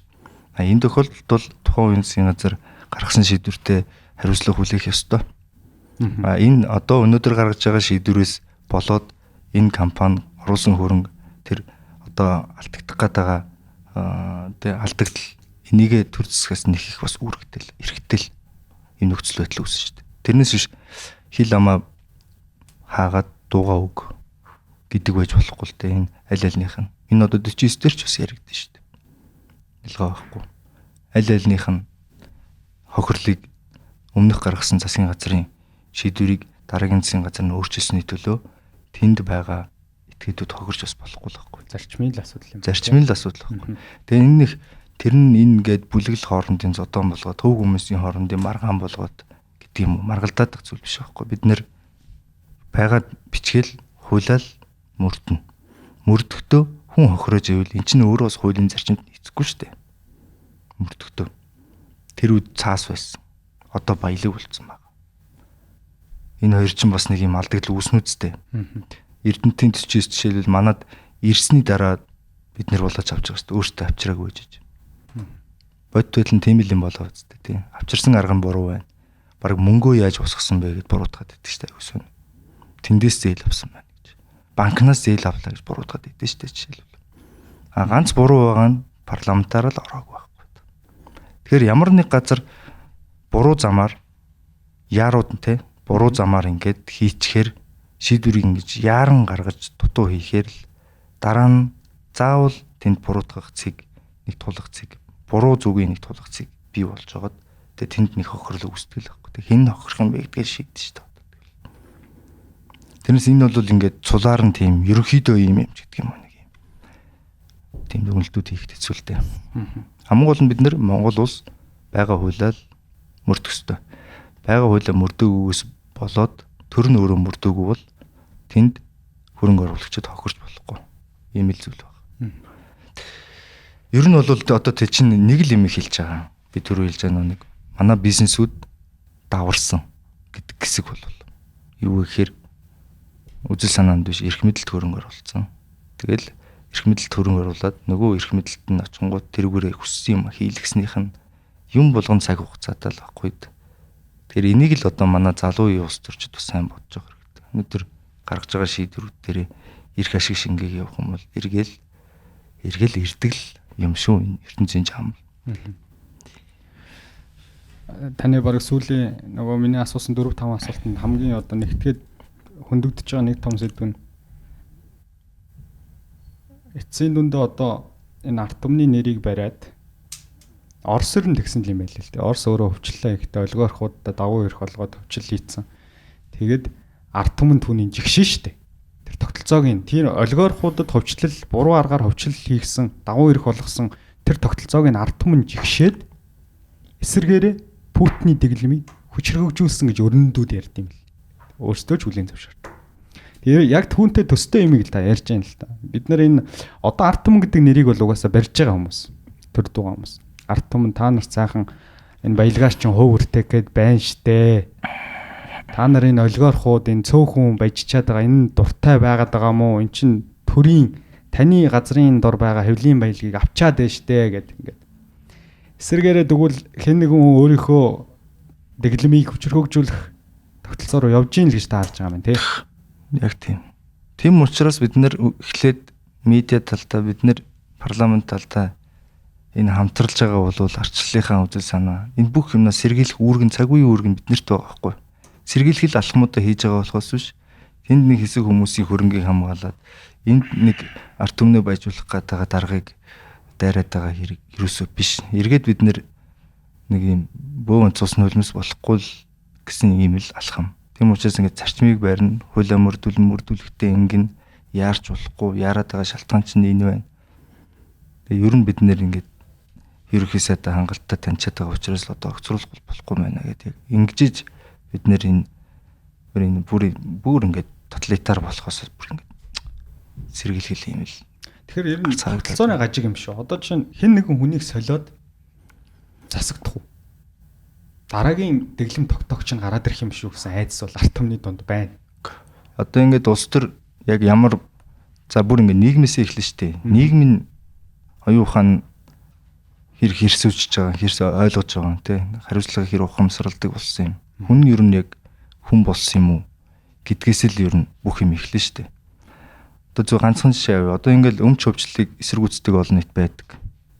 Өнөөдөр амжилттай болсон үйлдвэрүүдийг хараад дампуурс нөчнөн байгаа шүү дээ. Амжилт болсон эдийг харангуйтаа энэ биднийх байх болох байсан. Тэгээд мэдээлэлд өөрөө ашиглаад энийг авцсан гэж ярьдаг.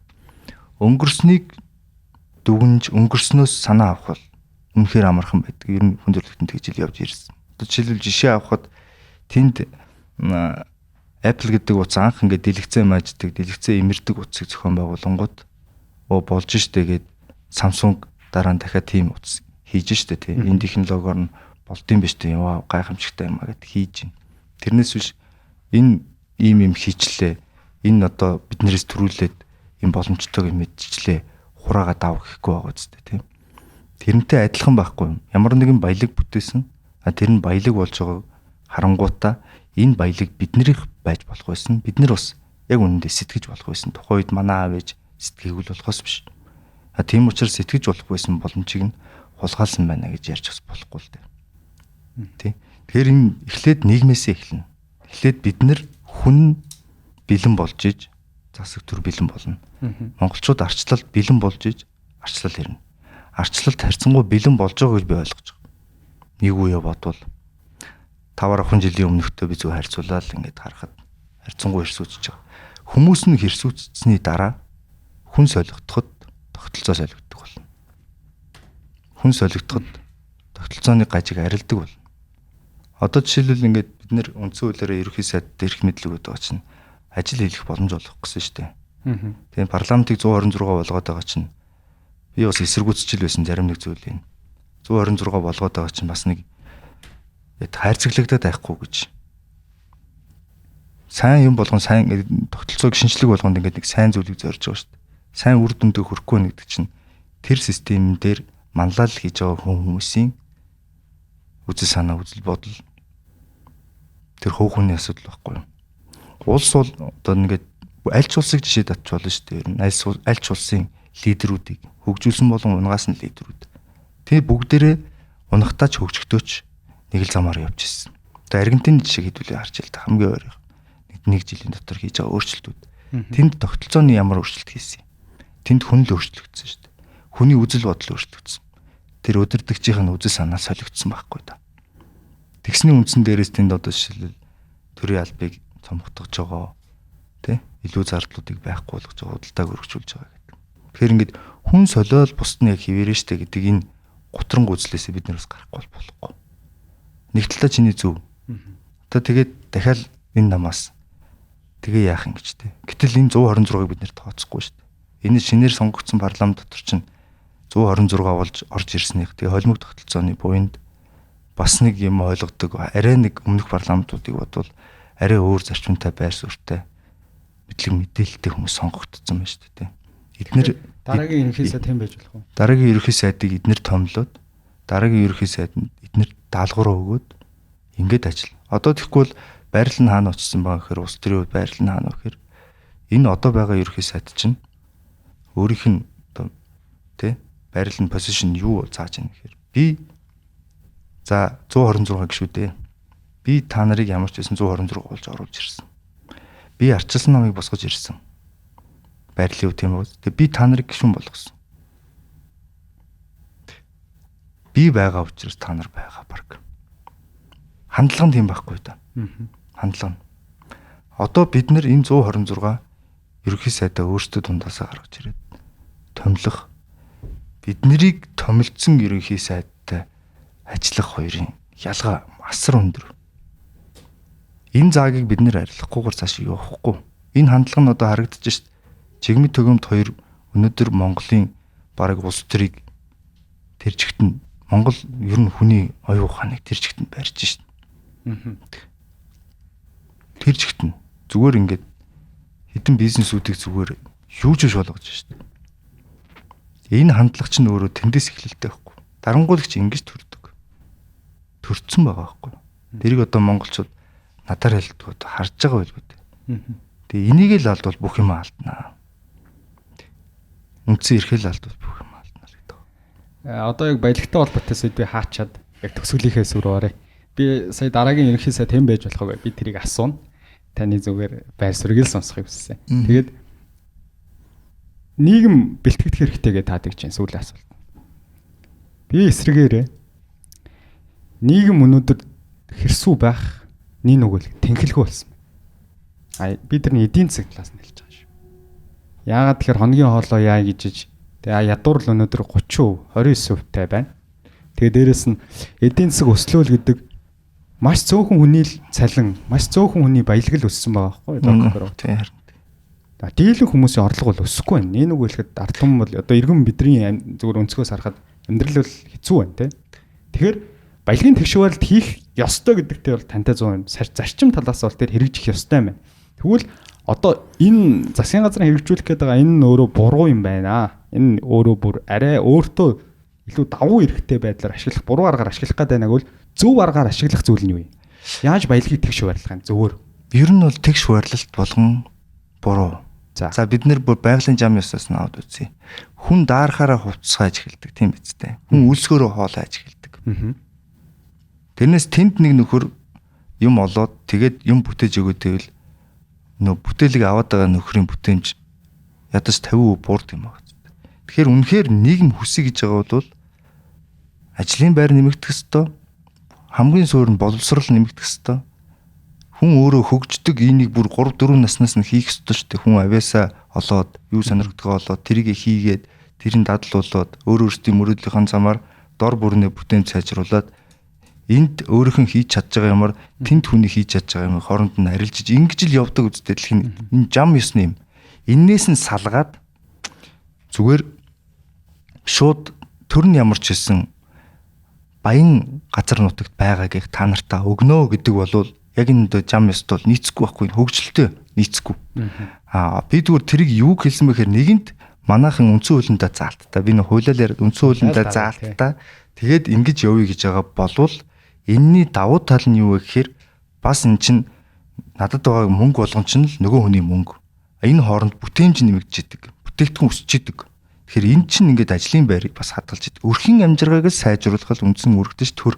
Тэгэхээр энэний усныг хэрэгсэл байж болох юм а гэдэг талаас нь зөвтгөж байгаа болохоос ер нь хэдүүлээ ингээд нэг баялгаа хувааж аваад сууя гэх юм бол хин нэг намайг хурж ирж нөмрөг бүтээлийг тавихгүй бол би хөдж өглөө гэдэг ийм нийгэм үүсгэчээд энийг дэлхийн нийтээр бид нэр харж л штэ тийм усууд хаа хурч дуусч байгааг. Тэгэхээр энэ бол туйлын зөв гэсэн биш байхгүй. Тэгэхээр бид нэр одоо өнөөдөр хэрсүүчхээс өмнө одоо үнэхээр өнөөдөр хоногийн хоолоо яаж ийж гинэ гэд үнэхээр хэцүү байгаа гэж тэрний шалтгааныг бодох хэрэгтэй. Тэр үнэн. Өнөөдөр бид нэр юм нэг энийг ойлгохдоо маанта яаж амьдрах вэ ажиллах вэ? Ингэж явж байгаа хэсэг нь бас хідв. Тэ бас бодно шүү дээ. Ажил хайгаад хөдөлмөрлөхгүй явж байгаа хэсэг нь хідв. Яг хөдөлмөрлөл идэвхтэй одоо ядаж нэг 7 хоногийн 20 хоног арх уухгүйгээр яг ажил хийгээд ажилдаа хариуцлагатай ханддаг хэсэг нь хідв. Тэднэр дундаас амжилт болохгүй байгаа нь хідв. Ингээ өсөд хөгжөд явж байгаа нь хідв гэнтэр. Бид нэр бүр ингээ ангил салгаж бодох хэрэгтэй байхгүй. Тэрний ингээд хоногийн хоолныхоо төлөө санаа зовж байгаа шалтгаан нөхцөл нь өөрөө бид нэр энэ төрөөсөө хамаг юмаа хүлээдэг энэ хандлагаас л үүдэлтэй энэ хандлагыг усалж байгаатай л үүдэлтэй шүү дээ. Одоо жишээлбэл эдийн засаг гэж манад байхгүй гэдэг. Эдийн засгийн өсөлт Монгол ингээд орлого олж ирээд мөнгө орж ирээд байгаа юм бол тэрийг ингээд зам байшин мэдгүй тэр хандлагын хөшөө юу лээ те. Тэнийг юмд хийхээс илүүтэй эн чин бизнесүүдтэй баг хүүтэй зээл болоод очиж исэн болвол өнөөдөр хоногийн хоолныхоо хойноос юу хийхээ гэж явж байгаа залуу нэг газар ажилд орсон байх байхгүй та. Өнөөдөр энэ олон компаниуд дампуурахгүй байхгүй та. Энэ татврын дарамтаа нэмээд дээр нь зээл олдохгүй шүү дээ. Өнөөдөр бизнес хийхээр захын бизнесмен хэлнэ шүү дээ. Зээл олдохгүй. Олоод ингээд өндий игээд ингээд яг шударгаар татвараа төлөө явъя гэхээр дэлэхгүй. Нийгмийн даатгалын шимтгэл энэ төр гэдэг. Хөхөний өмнөс компани төлж мөлөөд ингээд. Өндийг арга байхгүй. Тэгээ нөөт хэрэглэгч төлдөг гэдэг. Үгүйс компани төлдөг. Яг тэгвэл тэр бүх юм орж ирэнгүүт тэрийг тоолоод тэрэн дээр нөөт бичээд эхлээ компаниас авчдаг. Тэрийг гүйц зарах хэсгийг нь үл хамааран нөөтийг компаниас аваад тэр нөөтөө тэрийг буцаагаад орлого болж авахын тулд тэрийг гүйц зараач өгөөд нь үл хамаарч татвар ав. Зүгээр л ингээд булаагаад байдаг. Энэ тогтолцоонууд чинь хоногийн хоолоо яах вэ гэдэг хүмүүсийн тоог нэмээд байна. Ийм учраас нөгөө хүмүүс чинь бүх зүйлийг анхаарахаас илүүтэй уур бухимдал нь дийлдэт байна. Энэ чинь өөрөө нөгөө чи түрүүн хойд хөршийн жишээ аваад байна лээ. Өөр олон улсын жишээ авч болно. Ингээл явсан. Венесуэл энэ төр гэл бид нэр амар жишээнүүдийг татаж болно шүү дээ. Яг л энэ замаар явсан. Энийний горыг нь амсцсан байгааг харцсан хараад байж байгаа залуучууд энийгээ засахгүй энэний хойноос явах гэж байгаа залуучууд дээр төртөг жоохон ялангуяа үеийнхээ энэ төрийн ирэх баригчтай үеийн залуус шиг жоохон ярихгүй л болохгүй байна л гэж байна. Ягаад би ийм асуулт асуусан гэхээр нэг ийм боломж байж болох уу гэж бодоод байна л та. Одоо энэ том группүүд за энэ 9 ортыг эзэмшиж байгаа компаниуд хөрөнгийн зах зээлээр дамжуулаад зориг гаргаад үнэхээр төртөөгөө хилцэх гээд байгуул урьтаад хувьцаа гаргадаг ч юм уу тодорхой хувиа олон нийтэд санал болгох зарчмаар ивэл яадаг юм. Мэдгүй тэгэл өөртөө гарцаа болно үз. Тийм. Бага хуулиар биелүүлэх хэрэгтэй. Хуулийн дагуу бүх боломжоор хэрэглэх хэрэгтэй шүү дээ. Хүн энэ талтаа нэг тал нь ашиг олох гэдэг нь бас хохиромооргүй байна. Тэр нь бас тэн талтаа бага хууль нь юм байхад яагаад гэж шудрагс нэг маягтай байгаад байгаа юм шүү дээ. Тэгэхээр энэ хоёр чинь хоорондоо аль нь ашига бодож байгаа юм бол аль нь бага бүх боломжит үйлдэлүүдээ хийх хэрэгтэй шүү дээ. Тэр нь төр зүгөөсөө энэ хуулийг гаргаж ирж байгаа маань. Нөгөө талаасаа хилцээр жоохон бага өвдий гэж явж байгаа юм байлгүй дээ. Учиргүй ингээд яг бодит байдал өнөөдөр улс төрийн ийм амар дарангуул дарамттай. Одоо өнөөдөр дарамтгүй том бизнес хийдэг юм гэж байхгүй шүү. Өнөөдөр жишээлбэл бидний компаниуд үндэсний үйлдвэрлэгчид бүтээгчтэй яаж дүүжилж алж байгаагаар нь харж болно сошиалд. Өнөөдөр эдгээр бол битүү дарамтны донд байгаа. Би төр вэн та нар миний үгэнд ор гэдэг байдалтай л байгаа. Юм хууль яриад та нар л гэсэн байдалтай байгаа. Тэгэхээр энэ тохиолдолд бол тэд нар нэг гарч ирэл хөрөнгө үнэлэл мөнгө усгаал арилжаал за олон нийтийн хулцсан шүү энэ төр гэдэг позишн руу очих тийм зөрөг зүрх гарахгүй. Ягаад тэгэхээр өөрсдийнх нь хөрөнгө оруулсан үзэл санаа биш эрх мэдэл одоо өөрсдрүүндээ харж байгаа байхгүй. Би энэ бизнесүүдэд буруу өгж байгаа шүү. Яг үнэ би тэрнтэй бас санаж байна. Эрх мэдэл хөрөнгө оруулсан гэдэг. Тий одоо энэ MCS центр хүртгэстэйгээ үрдэж байгаа гэж би бодож байгаа. Одоо энэ баалуулж байгаа компаниуд ер нь зарим нь бол хэлмэгдэж байгаа. Миний харж байгаа. Ёс зүйтэй компаниуд байна. Аяг уул уурхаатай холбогдоод байгаа эсвэл шүү дээ. Эднэр бол ер нь хүртгэстэйгээ үрдэж байгаа. Үнэхээр даналцсан шүү дээ. Одоо ч даналцж байгаа. Одоо нэг хэсгийг даналзуулах гэдэг шүү дээ. Би одоо нэг 4 үсэгтэй нэг групп байгаа. Тэ? Тэг бүрийг наадад очсон групп байгаа шүү дээ. Би тэр нэр хэлмээр хүн бас хууль их харддаг сэтгүүлж байсан байна. Тэгээд тэр нь бас одоо ингэ очсон эрх мэдэл санхүүжүүлсэн явж байгаа шүү дээ. Тэд нэр яг 5-10 жилийн дараа дахиад яг энэ замыг туулна өөрсдөө. Хизээч тойрч гарахгүй. Энийг яг тухайн үедээ явж байхдаа хүмүүс анзаардаг юм байна лээ. Өнгөрснийхаа дараа анзаардаг. Эсвэл хөндлөнгөөс харж байгаа хүмүүс л анзаардаг. Тэр нэг төр нь ингээд нэг баяжсан бүлэглэлийг өстой байранд тавина гэж байгаа хэрэг биш байна тий. Зарчмын асуудал хөндөгдөд нэг янз янзын асуудлууд байна. Нөгөө талдаа энэ давраад байгаа группийг болвол одоо энийгээ жоох. Одоо ингээд хүн болго ярьж байгаа шүү дээ. Нэг хэсэг цаг үед тэднийх байсан ил тодл ярьж байгаа шүү дээ. Одоо би тэрийг нэг ярихаас нь санаа зовоодох юм байна. Нэг хэсэг одоо Монголын төр MCS-ийнх байлаа. Нэг хэсэг худалдаа хөгжлийнх байлаа. Одоо бодих болж байна. Илэл ярьж байгаа шүү дээ. Бид нар юу гэлж байгаа? Эрх мэдэлд хөрөнгө оруулж байна. Эрх мэдэлд хөрөнгө оруулаад эрх мэдлэр дулдуудаж хууль зарчмыг даваад ямар нэгэн өөрсдөө ашигтай шийдвэр гаргасан хүмүүс яг нэг замаа өөрөөсөө туулж байгаа. Энэ эцсийн тулаанд нь монголчууд өргөдөл тусч байгаа шүү дээ. Энэс нэг өдөр гарна шүү дээ. Тэгээ гарах алхмыг энэ залуучууд нь одооноос амбицтай хийхгүй болохгүй шүү дээ. Энэ монголчууд бүгдээрээ тэнэг биш гэдгийг би нөгөө энэ нийгмийн жоо ярьж хараач нийгмийн олж хараа. Энэ зонтог татцсан энэ сошиалор зонтогны цаана яг жинхэнэ нийгэм байна.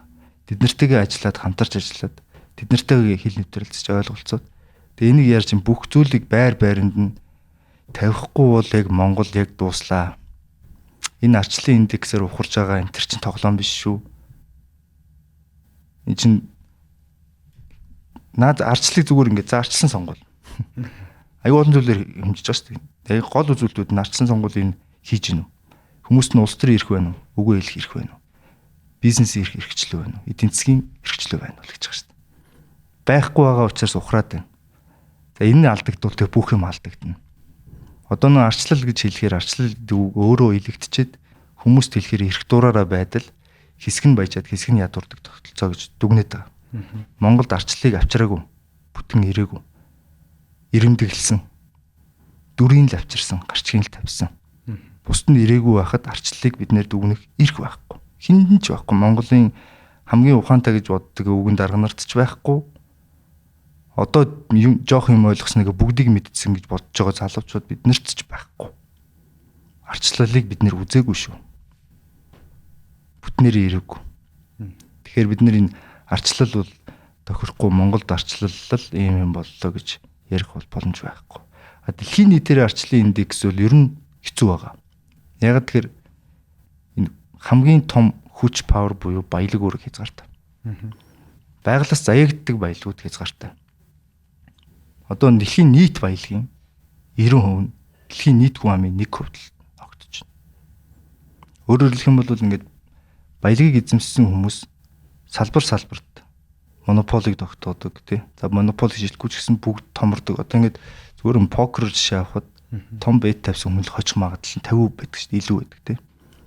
Том бооцоог амар томоор өсгдөг нөгөө нэг ингээл энэ шиг баялаг нэг тал руугаа шилжиж байгаа ийм процесс бол дэлхийн нийтээр явж байгаа. Энэ өөрөө эргээд арчлалын хүчийг их сулруулж байгаа дэлхийн нийтээр. Энэ бол үнэн. Монгол тэнд тэгж байгаа юм чи Монголд яг тэгсэн байна гэсэн үг биш. Монгол өнөөдөр баялгаа гүйцэд олж хараачгүй байна. Харцсан байсан ч яг ингээд нэг би бол нэг таахтай үе үеэр нийл болгох юм болов гэж боддог. Тэр 60 70-аад оны ирэл хайгуулуудыг. Энэ яг энэ дэр тогтож байгаа олон улсын 2 3 улсын харилцаанууд ба шүү дээ. Тэднэр дээр тодорхой уюудад гаргаж ирд юм болов гэж. Тэгээ одоо энэ жилээс монголчууд Монголын засгийн газар дахиад их хурл хайгуулыг дахиад нэг хийж үзэх. Шинээр хайгуул хийх тухай ярьж байгаа шүү дээ. За энэ дээр бол асар их олон юм гарч ирнэ. Тэгэхээр энэ дээр бид нэр арчлал Монголд их сүрчээд нэг хэсэг нь бүгдийг эзэмшчээд тий нэг хэсэг нь хоосорчоод байна гэж юмыг төгсгөлөөр нь дүгнэх цаг арай болоогүй шүү гэсэн үг. Тэгэхээр бас нэг юм бид нэр арчлалыг яг зөв ухсраад яг зөв хийж явах боломж дуусаагүй байна гэсэн үг байхгүй. Тийм учраас л итгэл найдвар одоо тээж энэ улс төр явж байгаа шүү дээ. Тэгээд ийм хөдөлгөөн эхлүүлж байгаа шүү дээ. Тэрнээс нэм эрх ашигын хин нэгний эрх ашиг хэсэг бүлгийн эрх ашигаар бол явахгүй. Тэгээд цаашдаа ер нь улс төр үзэл баримтлалын дагуу явдаг байх хэрэгтэй. Арчилсан нам бол арчлаа хамгаалдаг. Яг энэ арчлалыг угсарч үзүүлэх хэрэгтэй байхгүй. Тэгээ явуулж үзэх хэрэгтэй байхгүй. Арчилсан орн болох хэрэгтэй. Яг та үзэл баримтлалынхаа төлөө мэдээж ерөнхий сайдыг өгцруулах санал гаргасан баг. Тэгэхээр одоо тэр процесс маань үргэлжилж байгаа. Тэгээ гарын үсэг цуглуулж дуустал нь та өөрөө зүтгүүлэх юм уу? Хэрвээ 32 гарын үсэг цуглахгүй бол яах вэ?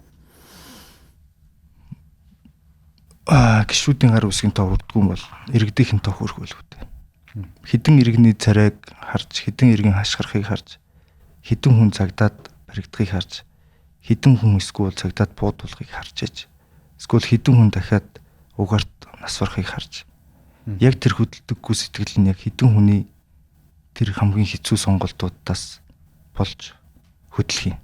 Яг тэр бүхий дүггүй нуруу, төмөр нуруу яг хідэн хүний үнэхээр хэцүү шалтгааныг харж бүхийдэг байх юм. Монголд парламентын засаглалтаа орон муу юм уу? Биш юм уу? Монголд ард түмэн төлөөллөөрөө дамжуулж төрөө барьж байгаа нь яг үнэн юм уу? Үндсэн хууль юм уу? Цаас юм уу? Энэ л одоо самбуугийн бичгийн асуудал биш болсон байна. Одоо яг ийм юмны сонголт байхгүй. Хүн хүнээ ухаж байгааг хараад улс төрийн тухай бодож эхлэнэ гэдэг өөрөө хүн биш болсон байна гэсэн үг. Хүн биш болсон амьтад энэ нийгмийг бүрдүүлж ивэл тэнд ямар нэгэн арга хэмжээ авч сэрэхгүй бол сүрэл. Би нөө хандлага яриад бас ерөөсөө хандлагыг яриад байгаа. Яг энийг л хэлээд байгаа. Ийм хүн ямар хүн ингэж бодох юм. Жишээлбэл 700 хүн нас урсан байна. Нэг гэр бүлийн 6 хүн өөд болсон байна. Гингүүт үш нам мэдээлэл бас дараач. Яг алдсан юм бэ. Алдсан хүнийг нь хариуцлага хүлээх гэж штэ одоо.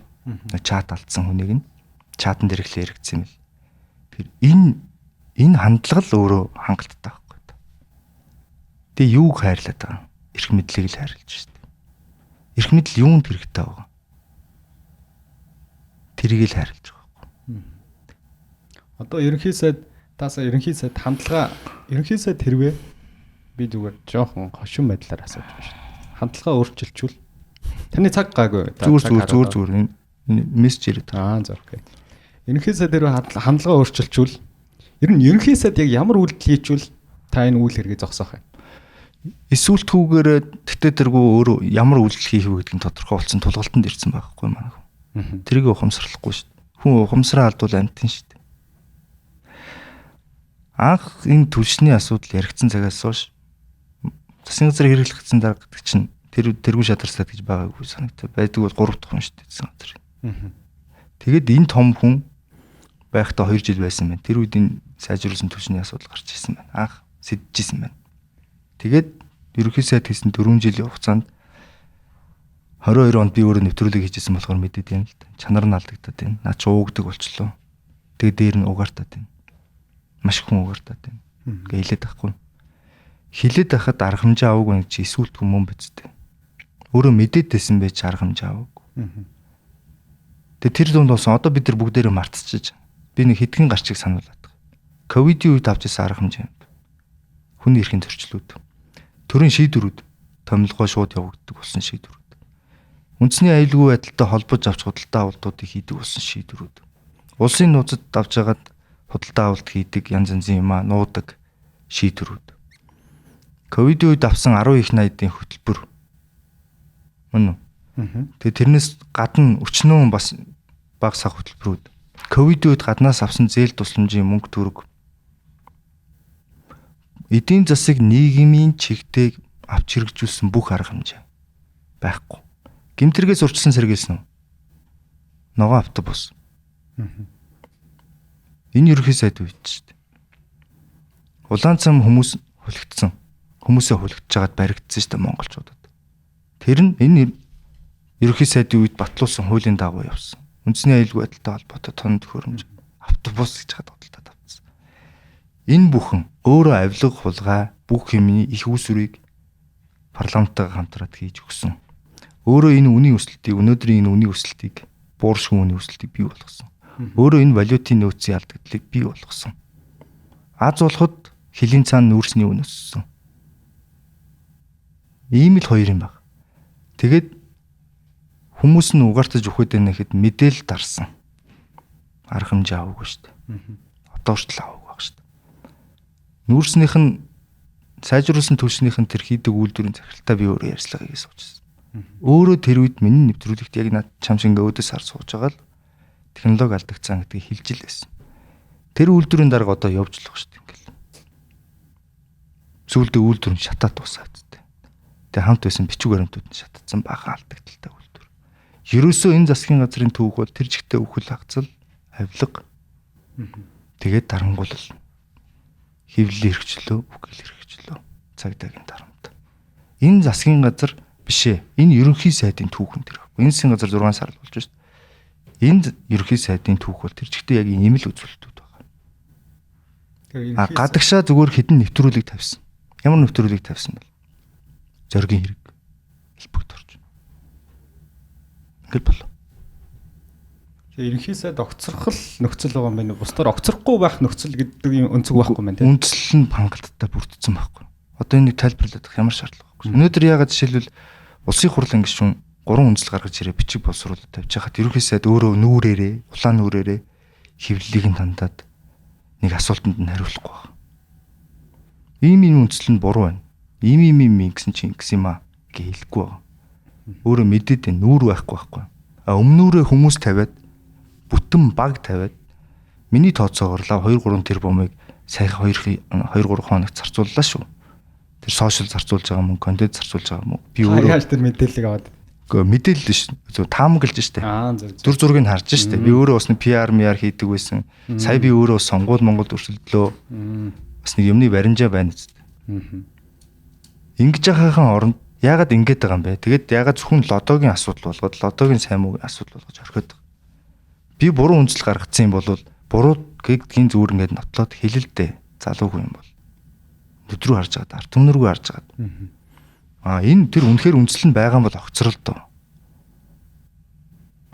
Энэ үндэслэл нь маргаангүй зөвл байгаа юм бол одоо бид нэр ингээд бүгдийг мартцсан тэр 19 оноос хойш 21 оноос хойш хэдүүлээ зүгээр ингээд яг юу болж болоо ямар шийдвэрүүд гарч ирлээ гэдгийг аваад зүгээр ингээл харъя л да. Тэгэл нийгмийн эдийн засгийн үзүүлэлтийг харъя л да. Ковид амаргүй илгээд байдаг. Ганц Монгол ковид туссан юм шиг яриад байдаг шүү дээ. Хамгийн их тусламж авсан орнуудын нэг шүү дээ. Зориг агсны хэргийг та хүнд чинь би бас асууя бэлдсэн байсан. Одоо та улсын хурлын гишүүн болсон.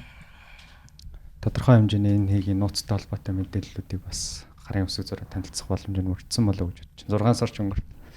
Ер нь энэ хэрэг цаашид илэрх хэрэг боломжтой юм уу? Тэгээд сая тэр хэлмэгдсэн гэдэг асуудал дээр таны байр суурь үү? Үнэхээр тэр хүмүүсийг хэлмэгдүүлсэн гэж та бодож байна уу?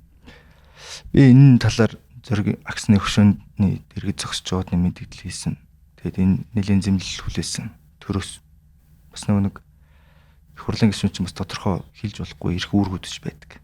Тэг болохгүй юм байлээ нэгт. Тэр үед байр суурь илэрхийлсэн ил байж байгаа. Тэр байр суурин дээр байгаа. Хоёрдугаар шалтгаан энэ тухай ярмааргүй хоёрдугаар шалтгаан юу гэхээр одоо энэ тухай ярихаар дахиад нөгөө нэг хэд дээр чинь би өөрлөгөө чиглүүлсэн бас нэг хэрүүлийн сэдв. Одоо баг нөгөө жигмэт томот хоёр яг энэ ярианаас болоод тэрийг сэвх юм байна л та. Тэгээд нэг юм ярианы сэдв өгчих гээд байна. Сэдвээсээ гаччих гээд байна. Одоо би нэг л юм барьж авч явж шээ. Энэ ерөнхий сайдаа бид нэр удаж болохгүй юм байна. Үнэхээр арчлалаа бодож байгаа бол болохгүй юм байна. Зүгээр хамгийн сүүлийн энэ харамсалтай жишээн дээр гаргаж байгаа хандлага нь хангалттай нотлоо. За тэгээд өнгөрсөн хугацаанд датанууд. Тэгэхээр бид нар энэ хамтарсан засаг хийх ёстой ажлыг хийсэн одоо болно гэдэг байр суурь. Тэгэхээр бид нар ингээд дахиад нэг хүмүүст ингээд нэг юм бас нэг юм сэдв өгөөд яваад байна. За сүүлийн асуулт элбэгдэрч байгаа талаар асууж байна.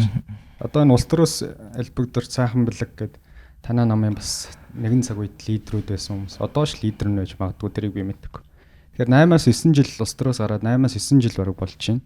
Тэгэд ийм олон жил улс төрөөс гарсан хэрнээ нам дотроо хүчтэй намын залууд гишүүдтэй нөлөөлөд идэг юм уу? Тэр яриад дээр та нэг цэг тавиач. Мэдгүй одоо биднийг холбоод идэв. Би одоо хаа байсан тэнд байгаа элбэг дорж үтэл өнөөд төдийгээс өдөг хүртэл хамт ажиллаж исэн ган төмөрдөг зарчим зөрүүл байж штэ. Тийм. Ган төмрийг огцоргой байж штэ. Яаж тэгээд тэнд байгаа бараг танихгүй нэг ярьслага хийсэн үннийхээ үгээр явна гэж. Энэ зөв энгийн логикгүй боломжгүй. За ер нь нэг зүйлийг бас би бас монголчуудад хэлмээр. Тэр үеийн саунд маунтсан гэл янз янз яар. Андуурсан хүн андуурсан юм шиг үл. Тэгээ ер нь заяа.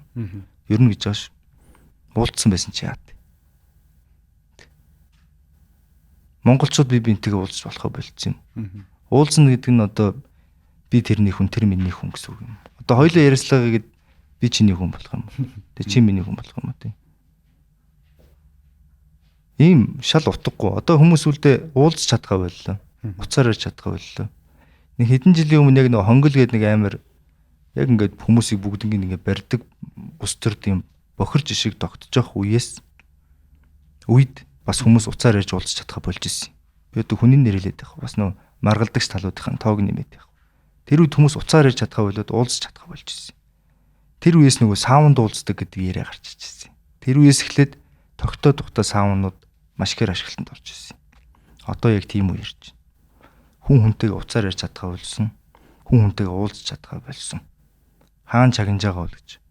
Бараг нөгөө чагнаж байгаа залуучуудтай юм ярьдаг болсон. Тэд нарт зориулж ярьдаг болсон. Нууц хэлээр бараг ярьж шít хүмүүс. Одоо би энийг өөрөө биеэрээ туулж байгаа байхгүй. Би ингээд уулзсан гүтөө яшгүй одоо чамтай уулзах чи тэр холбоод. Одоо айгүй бол намайг ингээд бизнестэй хүмүүс тэгж хайж. Ийм дарамттай болсон. Одоо чи түрүүн бас ярен дундаа хэлж илээ. За энийг ярил бас баалуулах үедээ гэж. Өнөөдөр манай хэвлэлийнхэн миний өрөөгөр шагаагаад яг хүнээс цухтааж явж байгаа юм шиг. Ингэж хараад шагаагаад зүрх сэтгэлээрээ дэмжиж байгаа шүү гэж хэлж байгаа байхгүй. Юу болцсон юм бэ Монгол улс? Ил ингээд өөрийнхөө постыг бичиж чаддгүй. Чадахгүй байгаадаа санаа зовоод хурж иж өрөөнд орчиж хэлж байгаа байхгүй. Сая сүүлийн тоног би нөө өрөөндөө суугаад нам сууж байгаа учраас орж ирээ хэлж байгаа.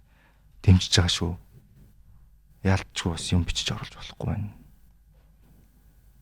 Сая жишээлбэл Монгол улсад нэг 126 ширхэг байдаг хүний нэг нь засгийн газар огцруулах тухай мэдээ бэлдэж яхад топ телевизүүдээр гарахгүй шүү дээ. Ил үсгэж байхгүй. Яагаад гарахгүй гэж дарамтлаж байгаа шүү дээ. Миний ажиллаж байсан НТV хүртэл байхгүй. Пэйж дээр нь мэдээгээр нь байхгүй. Ил үсэг байхгүй бүр. Би энэ улсад байгаа мүү байхгүй. ТV сериалны гарч илээ. ТV-сийнхэнтэй баярлаа. Бүгдийн үзэг ямар ч топод нь гараагүй. Ийм л улс болцсон байхад бид нар одоо юу ярих юм бэ? Юу ярих юм бэ? Одоо ингээд намайг дэмжиж пост бичсэн хүмүүс рүү бүгд залгаж байгаа. Нөгөө жигмэт томд. Араа над руу залгах юм шээ. Оо яри шүү. Айгүй бол. Та нар нөгөө хамтарч ажилладаг нөгөө хүмүүс рүү чинь. Чи юм уу байгаа юм шүү ард нь мартна гэдэг юм ярина. Ойлгомжтой. Тэр жигмэ төгөнд баярыг чи хийдэг ажил нь тэр байхгүй. Залах нь хүлээж лээ. Тийм залгуулна чам руу. Одоо ингээд шууд чам руу ярихгүй юм багадгүй шүү. Тэгээ ингэж жагаад ирдэг байхгүй. Нөгөө хүн би одоо нэрийг хэлээд явах зэ. Нөгөө хүнээр дамжуулаад ирдэг. Үний юм байна. Худлаа минь харъя. Ирэх тоногодод.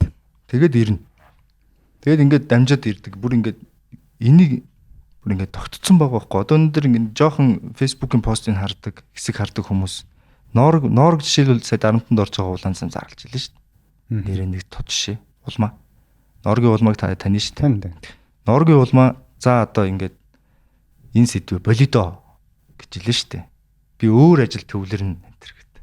Худлаа шүү дээ. Тэр чинь дарамт байхгүй та. Дарамтлагдаад нэг шилж чадахгүй шүү дээ. Тэгэхээр улам дарамтлагдана.